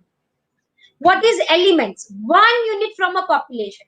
If I am studying perception of students for University of Mumbai, then all the students, whoever the studying in University of Mumbai will be my unit, my sampling unit. What is sampling? When I select number of people from that population becomes my sampling. Now what I do is listing of population from which a sample is chosen. The sampling frame for any probability sample is a complete list of all the cases in the population from which your sample will be drawn. Which means what? See what happens, as I just explained that I want to collect data about students' perception of students' idea about syllabus of TYBCom MHRM subject. I want to know that students उसके बारे में क्या सोचते हैं. Now TYBCom के तो पूरे University of Mumbai में 1 lakh student है. Then what I will do is I will systematically make a framework. I will say there are so many colleges. Let me divide into a different places in Mumbai. So I say Central Mumbai, Western Mumbai, Harbour Mumbai. And then I will create some quota, and then I will create some college list. I'll contact them and I'll collect the data. So when I did all this, this is known as sampling frame from which my data will be collected.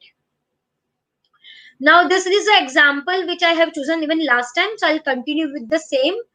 To compare the online buying behavior of a working woman in Mumbai and working woman in Chennai.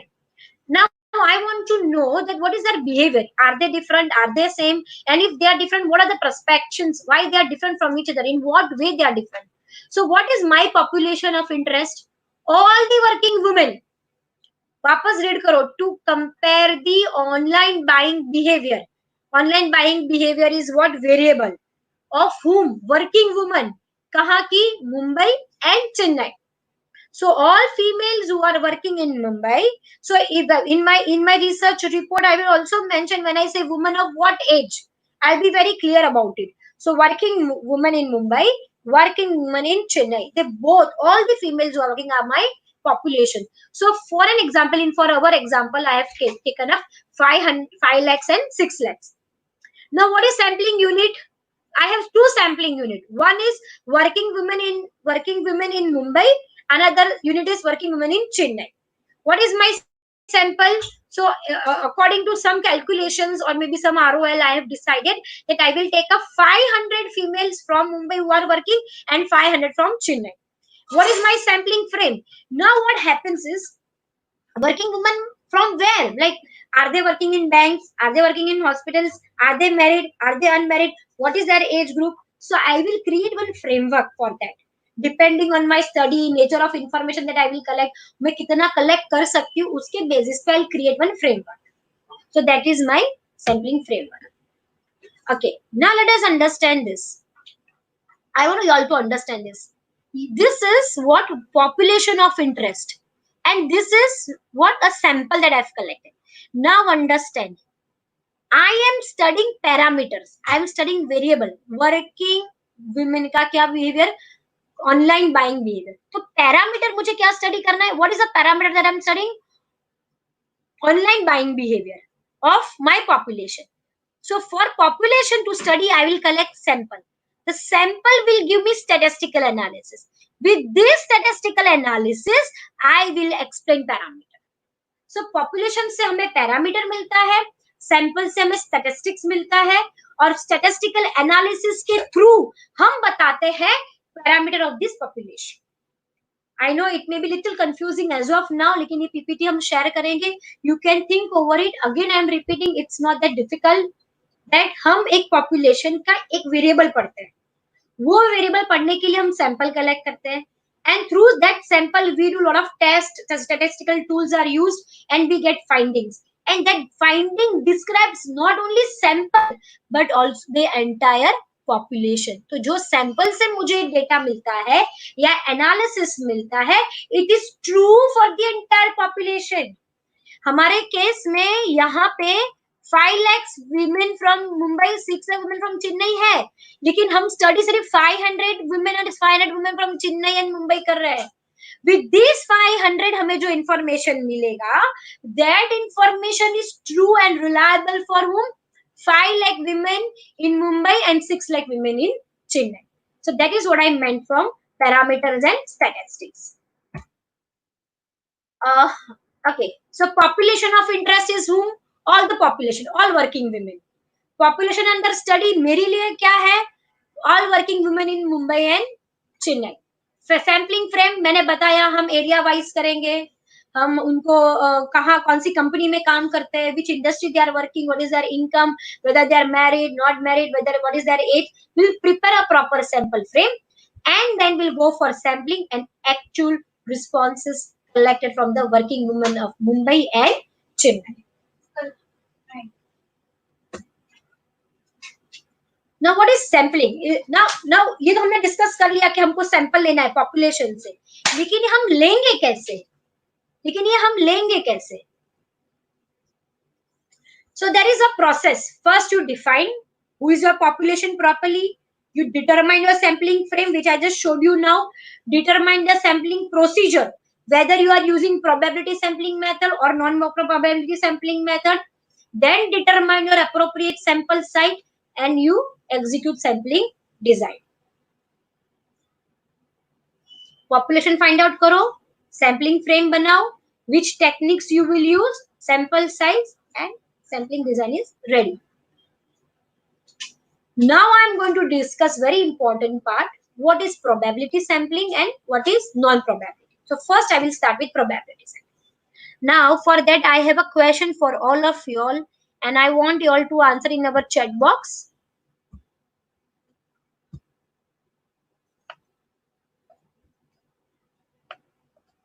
The question to all you is, I will give you one case study and I want you all to tell me whether it is probability or non-probability.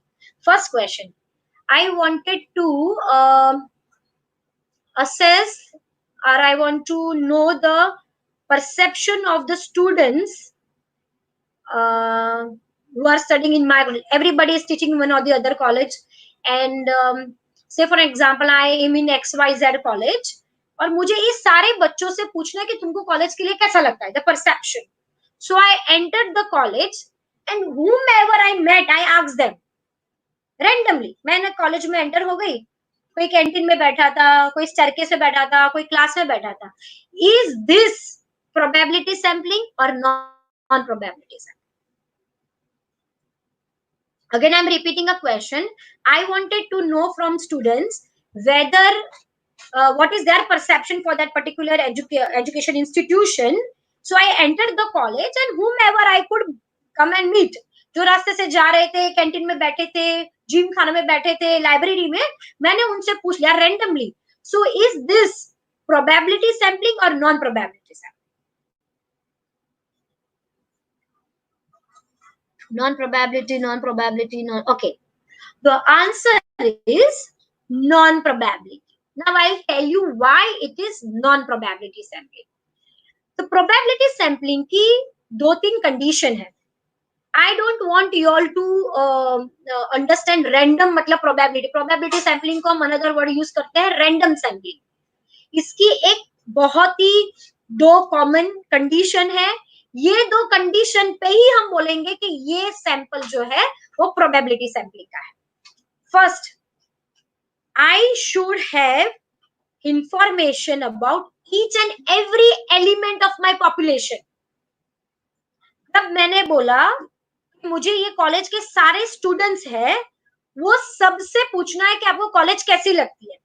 When I entered, ऐसा हो सकता है somebody from different college was sitting there and I asked them. Somebody who is not a student but I asked them. So what I will do is I will collect the roll call list from the college, FI BCom, SY BCom, TY BCom. I will get the roll call list. I'll put it in the Excel sheet. Now I will with the formula create random numbers. And when those random numbers are ready, I will then collect data from them. Then it is known as probability set. Why random? Random का मतलब समझो. Random का मतलब होता है population में जितने भी element है, ये सबको equal chance मिलना चाहिए. See another way of doing it. Okay, another way of doing it. Say for an example, I entered my class of 120 students. This is my famous example that I have given in last time. There is 120 students in my class and I wanted to know them, are they happy with my teaching? And I'm teaching them, say, business management. So what I can do is, I will enter the class. There is 120 students sitting there and I will randomly go and ask somebody who's sitting in the first row, then on the second row, then somebody is sitting in the last row who is always smiling. I went them and I asked them, how did you like my session? What happened is, my human intervention has entered. There should not be human interventions at all. But if I take up the roll number of 120 student, now I have the roll number because they have a unique identity. And I put a chit of 120, I shuffled and I asked somebody to pick 20 students. And now this 20 students is answering me. That is random sampling. So random sampling, when can we say it is a random? When all the unit of the population is known. You have a unique identity. It is known to you. They will answer you. And then you have collected that together and you are using lottery system, random system. And that is known as probability sampling method. But when it comes to non-probability sample, say for an example, I just entered and I randomly asked 4 or 5 people, doesn't mean random means in that sense. I did not took their identity at all. See another way. If I have to ask about working women, our example will continue. Can I use probability sampling in working women of Mumbai and Chennai? Can just answer in yes and no. Can I use probability sampling method for working women and non-working working women of Mumbai and Chennai? I just want yes or no. Can I use probability sampling method in sampling from working women in Mumbai and Chennai? We cannot. The answer is no. Why I cannot? Because I don't have unique identity numbers of each and every working woman. Will I know? 10 lakh working women अगर मुंबई में है, can I have their number, their contact list? Working women, it can be any working woman in bank, offices, it can be anywhere. It is just not possible. So when you do not have unique identity, when you cannot give them a proper identity, how will you do lottery system? Hence, in social sciences, most of us uses non-probability sampling. Correct?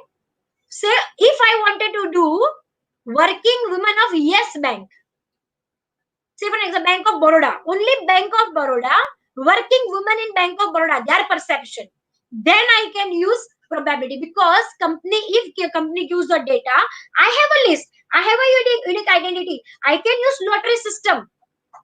Correct? But otherwise I cannot. So hence we say it is not possible. So let us check what is probability and what is non-probability. Under probability sampling method, remember, first condition, each and every unit or element of the population should be known. You should have a unique number and they should be willing to answer. Only then you can go for probability sampling method. So for that, there are different types. There are 4 types: simple random, systematic sampling, stratified, and cluster. But you cannot have a condition. ऐसा कभी, and understand, maybe I'll give an example. Somebody, I am undertaking a study for patients who have recovered from cancer. The number must be quite less, मान लो in Mumbai, or maybe not that huge data. But do you think that all the patient will be willing to discuss about it? No. So it is difficult. So even if you get the data from some hospital, say for example, I go to Tata Hospital and I get the data also that how was your services of Tata Hospital, Cancer Hospital, how was your experience with them, and I can collect data. But then first thing, will hospital give me the list of patients who have recovered cancer? Second, can I contact them everyone? Will they give me the answers? So then there are certain conditions for which you have to fulfill to take a probability sample. But if you cannot, sample size is huge, the responder are scattered all over India, it is not possible for you to go and contact every one of them, or you do not have a unique number or identity as such, and there is no willingness from them to answer this. For an example, I want to know the experience of the rape victim for law and order. I want to know from the females who have undergone rape, उनका experience law and order के साथ कैसा था. अगर मुझे ये data लेना है और मान लो मैंने स्पेसिफिक रीजन कर दिया मुंबई, तो क्या सारी जो फीमेल्स है उसमें से अगर मैं सैंपलिंग करूंगी, उसमें से 100 सैंपल मुझे मिले, तो क्या ये 100 फीमेल सब कुछ मुझे बताना चाहेगी? Will they would like to express what was their feeling? No. So willingness of the respondent also matters. So in that case, if these things are missing, then you have to use non-probability sampling method. And which are non-probability sampling method is convenience, snowball, judgment sampling, and quota sampling. So when each and every unit is there in the population have an equal chance of being selected, we say it is a probability sampling. Now we'll directly go to what is simple random sampling. Say for an example, in this workshop, we have 500 participants, and I have the roll number or some email ID of each and every participant, all 500. What I have to do is, I have to just write down all 500 email ID on my Excel sheet, and I will say sort any 100. I will not sort it, or I can put it a cheat. So Excel will give me any 100 random email ID, and I can send them my questionnaire and get the feedback. So what happens? Simple random sampling. Because it was 500, each and every participant had an unique identity, that is their email ID. I had an access to that email ID, and I know that respondents will willing to answer me. Hence, I can use simple random sampling. The next is stratified random sampling. Under stratified sampling, I'll directly go through this. What you have to do is, when the characteristics of the population is different, There are male, there are female, they are from a different age group, they are from the different colleges, they are from the different universities, they are from the different region. What I do is I divide the population into a homogeneous character, and this homogeneous group are known as strata. So I'll divide the heterogeneous population into homogeneous group on the basis of some homogeneous characteristic. I create a strata as per my requirement and randomly choose the sample from each strata. I will study all strata. Say for an example, population I have divided on the basis of age. So I'll categorize all the people of the same age together. Then I can categorize all people staying together in Mumbai or in Chennai or in Pune. So these are my stratas, and then I can randomly select people from that each strata. To explain this in a simpler form, what I have created here is,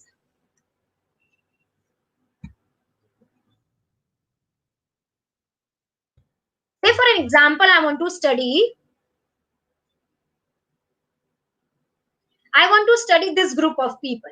So on the basis of certain homogeneity, the first strata is from strata 1, and there are 5 of them. Under strata 2, there are 5 of them. Under 3, there are 5 of them. Now randomly, I will give the unique identity to all these 5. I will name them A, B, C, D, E, anything. I will name them.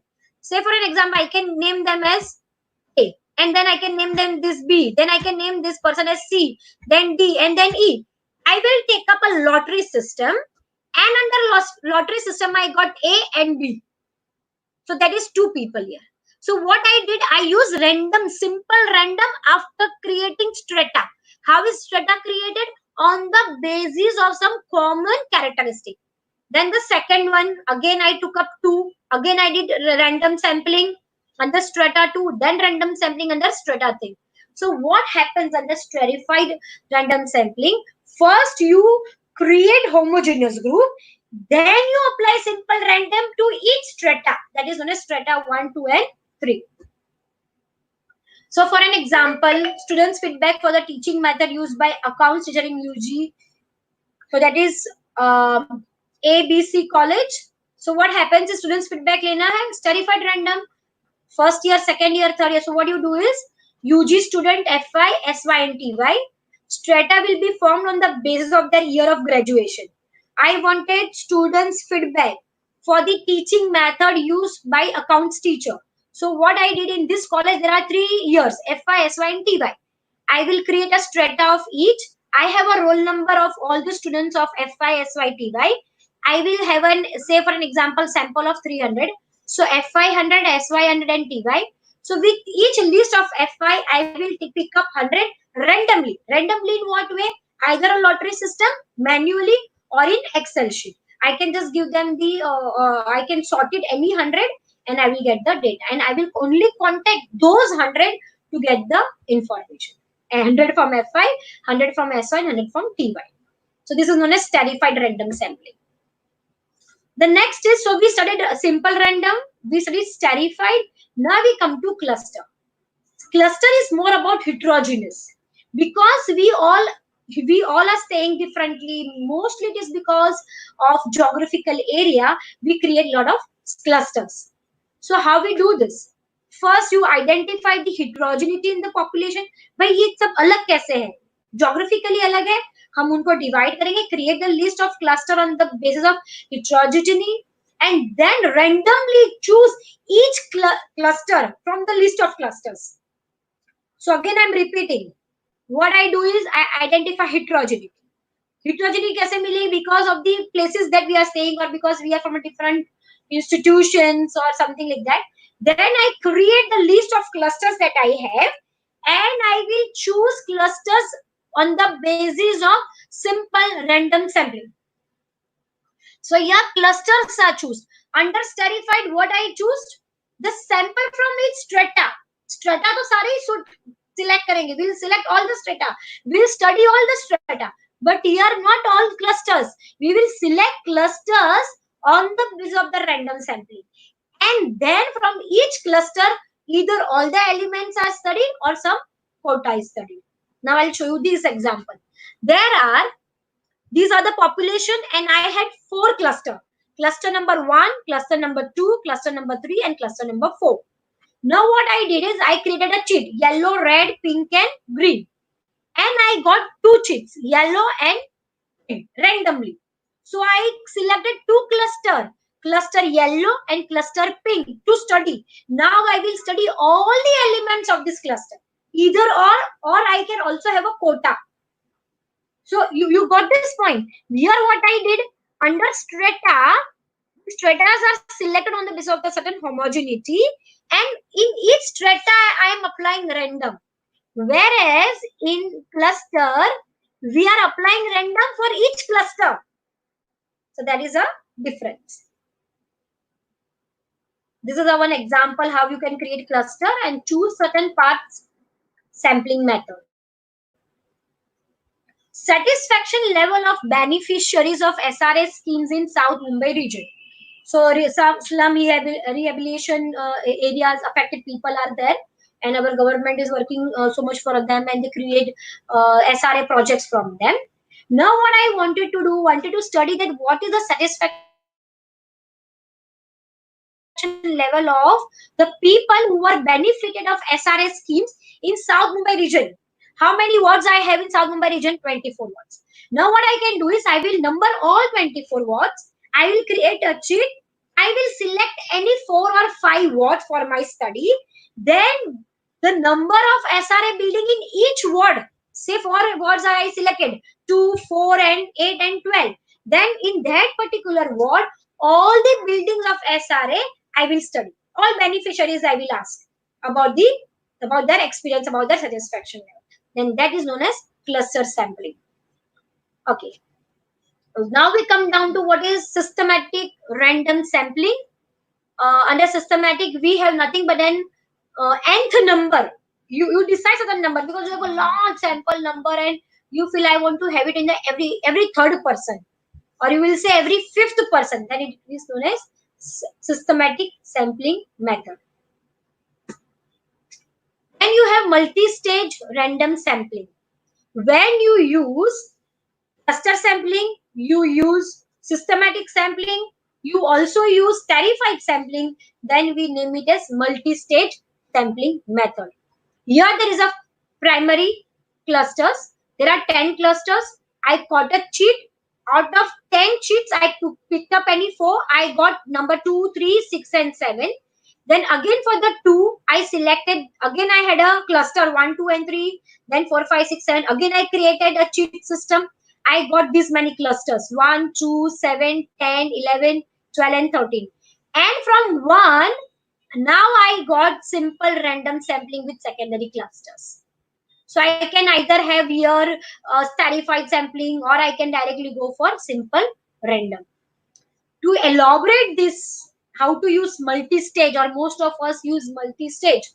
A study of students' perception for teaching methods. I want to know what is students' perception for the teaching methods used by teachers in UG college, undergraduate colleges in Mumbai.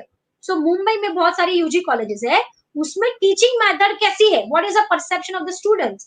So for which I have to create sample. Now what I will do is I will geographically divide and create 3 clusters, C, W and H and strata, central, western and harbor. Now central side I may have maybe 30-40 colleges. For here, to make it more simpler, I have given example of A and B, C and D, E and F. In central, there may be 30-40 colleges. Western, there may be 30-40 colleges. However, there are around 700 to 800 colleges under University of Mumbai. But for our example, I am just giving you some examples. So, under central area, the number of colleges I will list down as a cluster. I will pick up 40 colleges, may say I will pick up randomly some 10 college. In our example, we selected A or B, may say only one college. So randomly I selected A. Here we can select C, then D.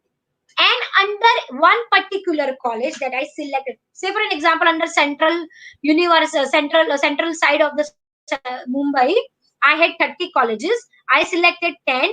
Now each college have commerce, arts and science. Now commerce is a strata, arts is a strata, because there is homogeneity of faculty. So I will create a strata, commerce, arts and science, and then under commerce stream, under commerce faculty, FI become, SY become, TY become, sampling frame will be formed, and then I will do random sampling. So random sampling initially I did with the cluster, and then from the strata, and then the simple random sampling is drawn. So these are the examples of multi-stage probability sampling method, right? But this is possible only when your population is known. You can give an identity to each and every element of the population. In my case of colleges, I can get the roll numbers from the colleges, so I can conduct this study. But when it comes to a general study like perception of the consumers, of the clients, of the people around, then it is very difficult. Now, when we cannot add the probability, we go for non-probability. Here we use our convenience, our judgments, our contacts, our network to collect data. So this is, there are different types of non-probability sampling. I'll discuss one by one. Purposive sampling, which is also known as judgment sampling. Now, say for an example, I wanted to study, I'll ask this question to everyone and you will tell me that from where do we get this information. Okay, my question to you all is, when can we use judgment, and in this particular scenario, I want to collect information of students who are smoking, and I want to know how is that is affecting their personal life, smoking affecting personal life, as particularly to the students. So tell me, where can I go and collect this data from? I want you all to answer this. Again, I'm repeating my question. I want to know what is the behavior of a boy or a girl who is smoking at the teenage. उनकी smoking करने से what is the effect in their personal life? So where will I get this kind of people? Colleges, very good. Judgment. See, you use a judgment. College or those happening areas that youngsters have at the corner of people where they smoke. Now, what I do is I use my judgments. Correct. So this is how you conduct the survey. Now, another example that I have given here is,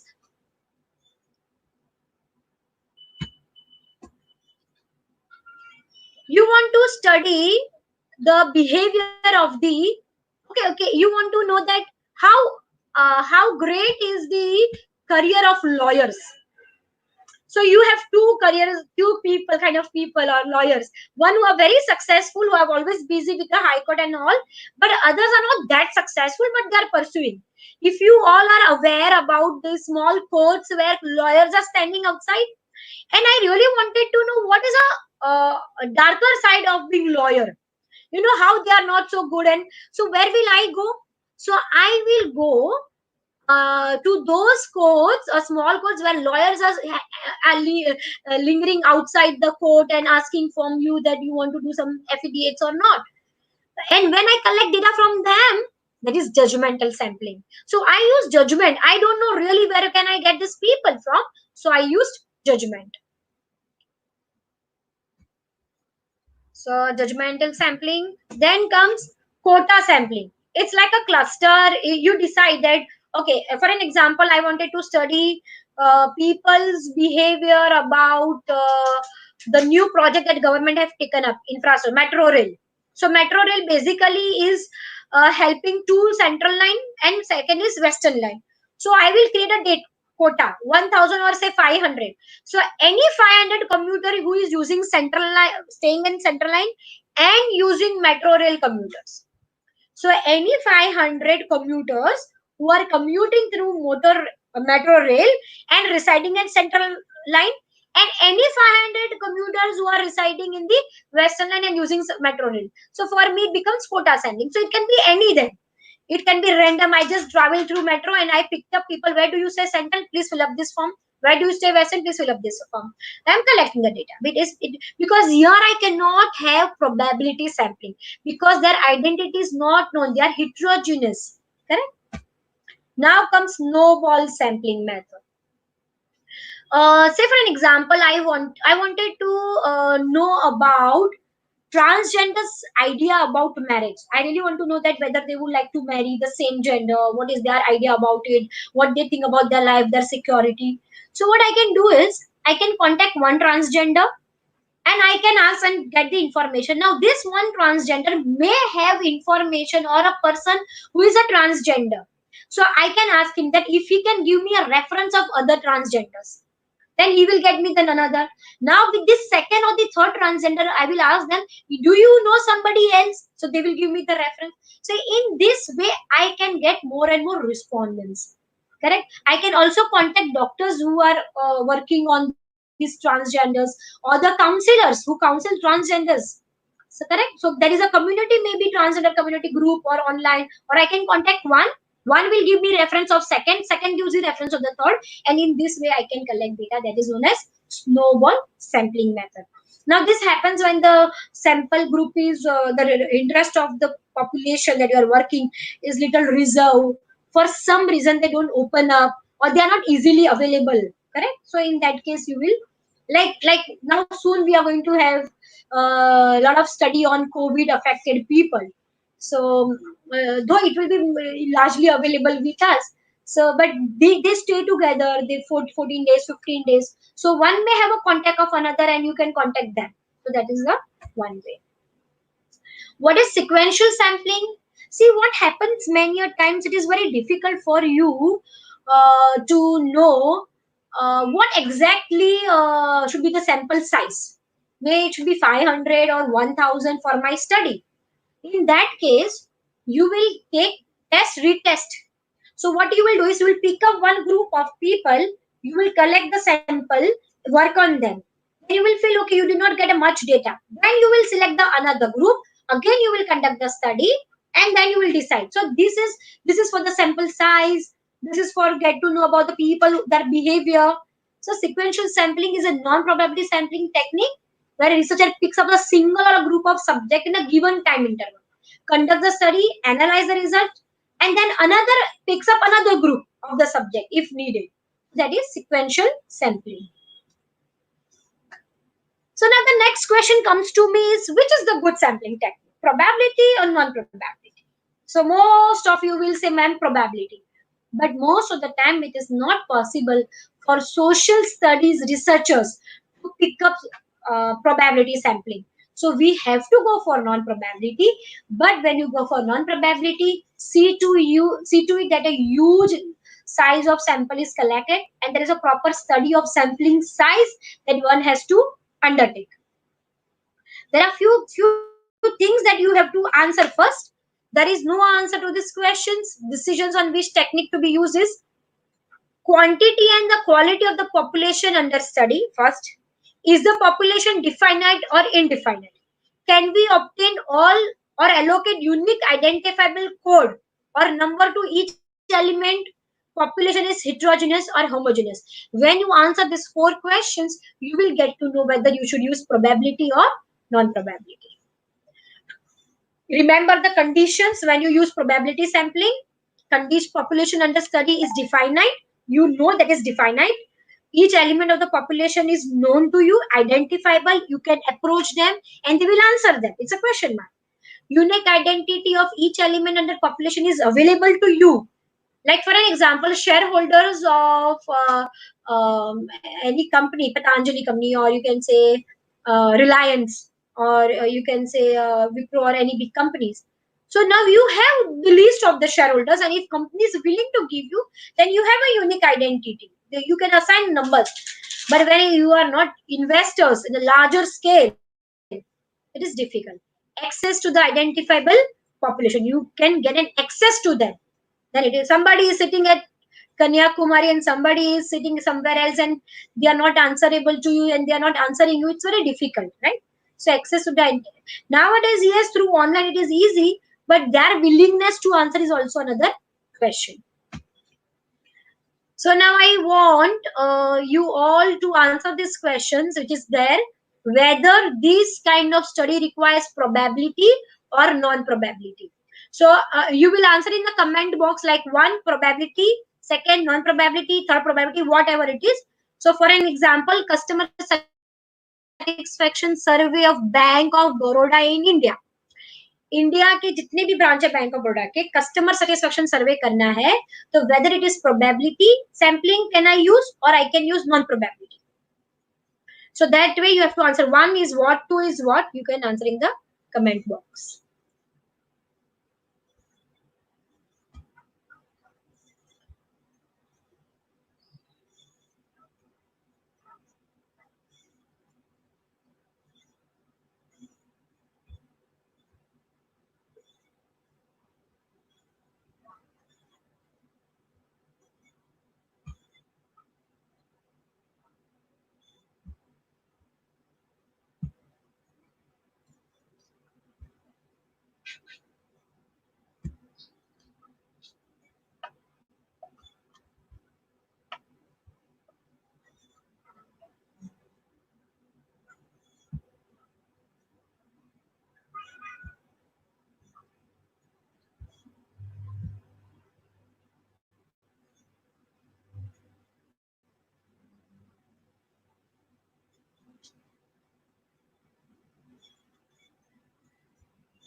No, don't write directly non-probability and probability. You have to write one, what is it, two, what is it, three, what is it. Like road user satisfaction survey of Bandra Link Road. And you want to know that whether road users, the commuters are happy. Will you use probability? Will you use non-probability? So you have to write answer 3 is what? Probability or non-probability? That way. 3 is non-probability. Very good. Satisfy get the unique number of females who uses herbal cosmetic. Are they identifiable? Are they approachable? Do they have unique identity? No. So it is not probability. So that way you answer this.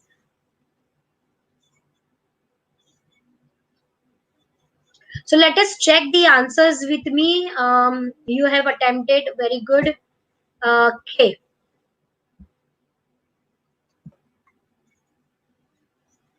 The first one I mentioned is non-probability. Customer satisfaction survey of Bank of Baroda in India. Basically, if I am an employee of Bank of Baroda, if I'm a manager and I want to convey this survey, then it is probability. But if I am a researcher, then it is very difficult to get the customer list or the account holder list from Bank of Baroda. Then it becomes non-probability because it is throughout India. Perception study of employees of central government teachers in Mumbai. Very simple probability. Road users non-probability. Females of herbal cosmetic users non-probability. Understanding students learning skill in art colleges in India.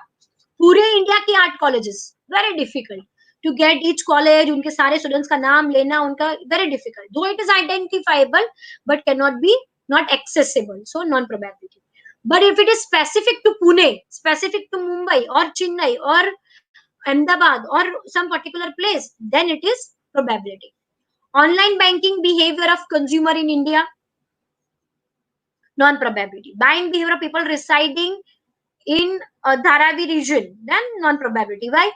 Buying behavior. So many people in Dharavi, how will I identify? Do I have a unique number of them? No, I don't have. Can I get the list of people staying in Dharavi? I get, but it is just not possible. Satisfaction of shareholders of Reliance in India. So if Reliance is conducting this study, it is probability. But if I am conducting this study, will Reliance give me the list of their shareholders? Question mark. If they provide me the list, probability. But if they do not provide the list, then I have to go for non-probability sampling. Understanding behavior of a rape victim females. Though I may have a list, but sampling will be very difficult probability, so I will undertake non-probability sampling. So thank you so much. With this, I am done with all my PPTs and all my explanation part that I have discussed today. designing questionnaire, types of data, and the third is sampling, which I could cover in 2 hours. I have requested organizers to create one link where students can appear for the quiz. It will just for 5 minutes. Can I give this link here?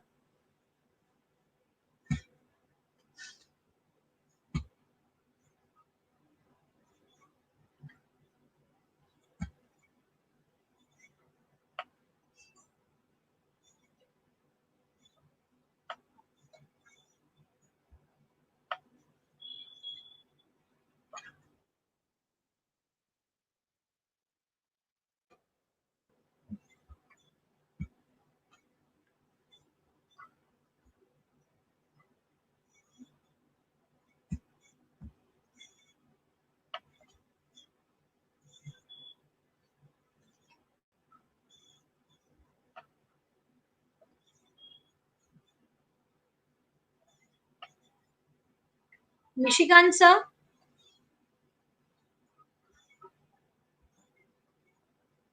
Nishikant sir? Can I? Okay, new comment.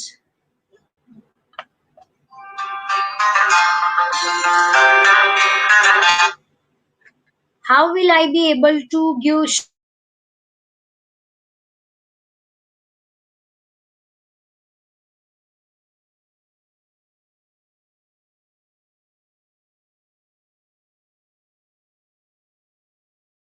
screen request you all to appear for this quiz to see if you have understood my presentation well, and I have tried my best to explain the concepts of questionnaire.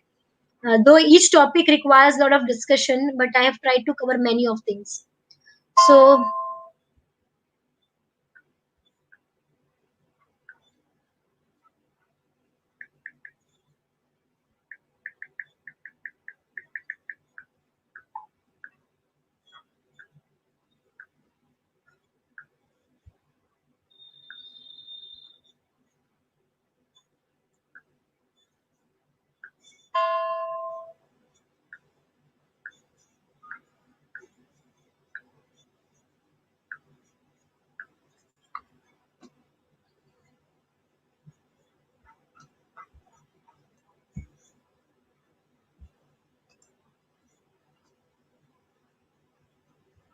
okay, I will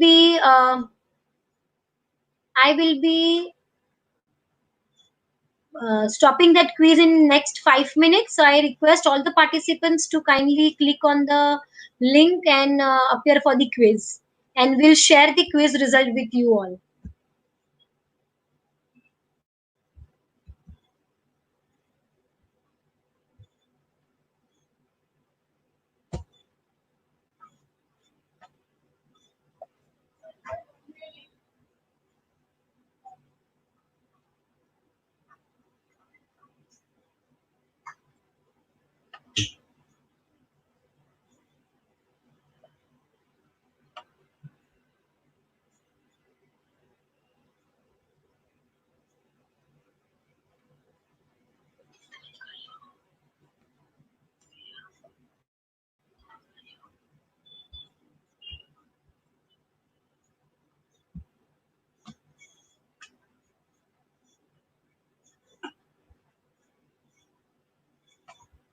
So out of I can see here, out of 10 points on an average, people are scoring 6.6, which is fair number.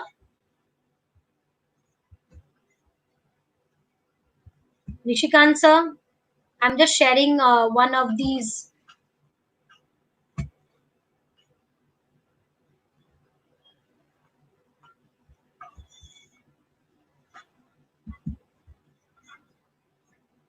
Okay, so this is the average score that participants could answer.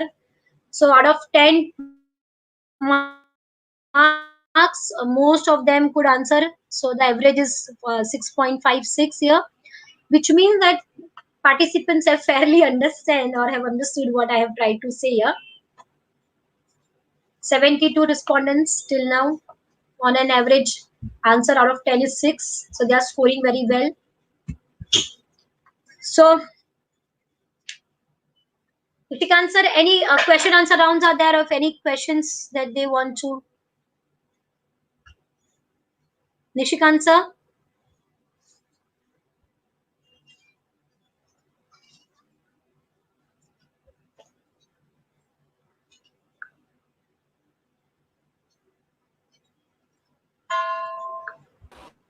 On an average, answer out of 10 is 6. So they are scoring very well.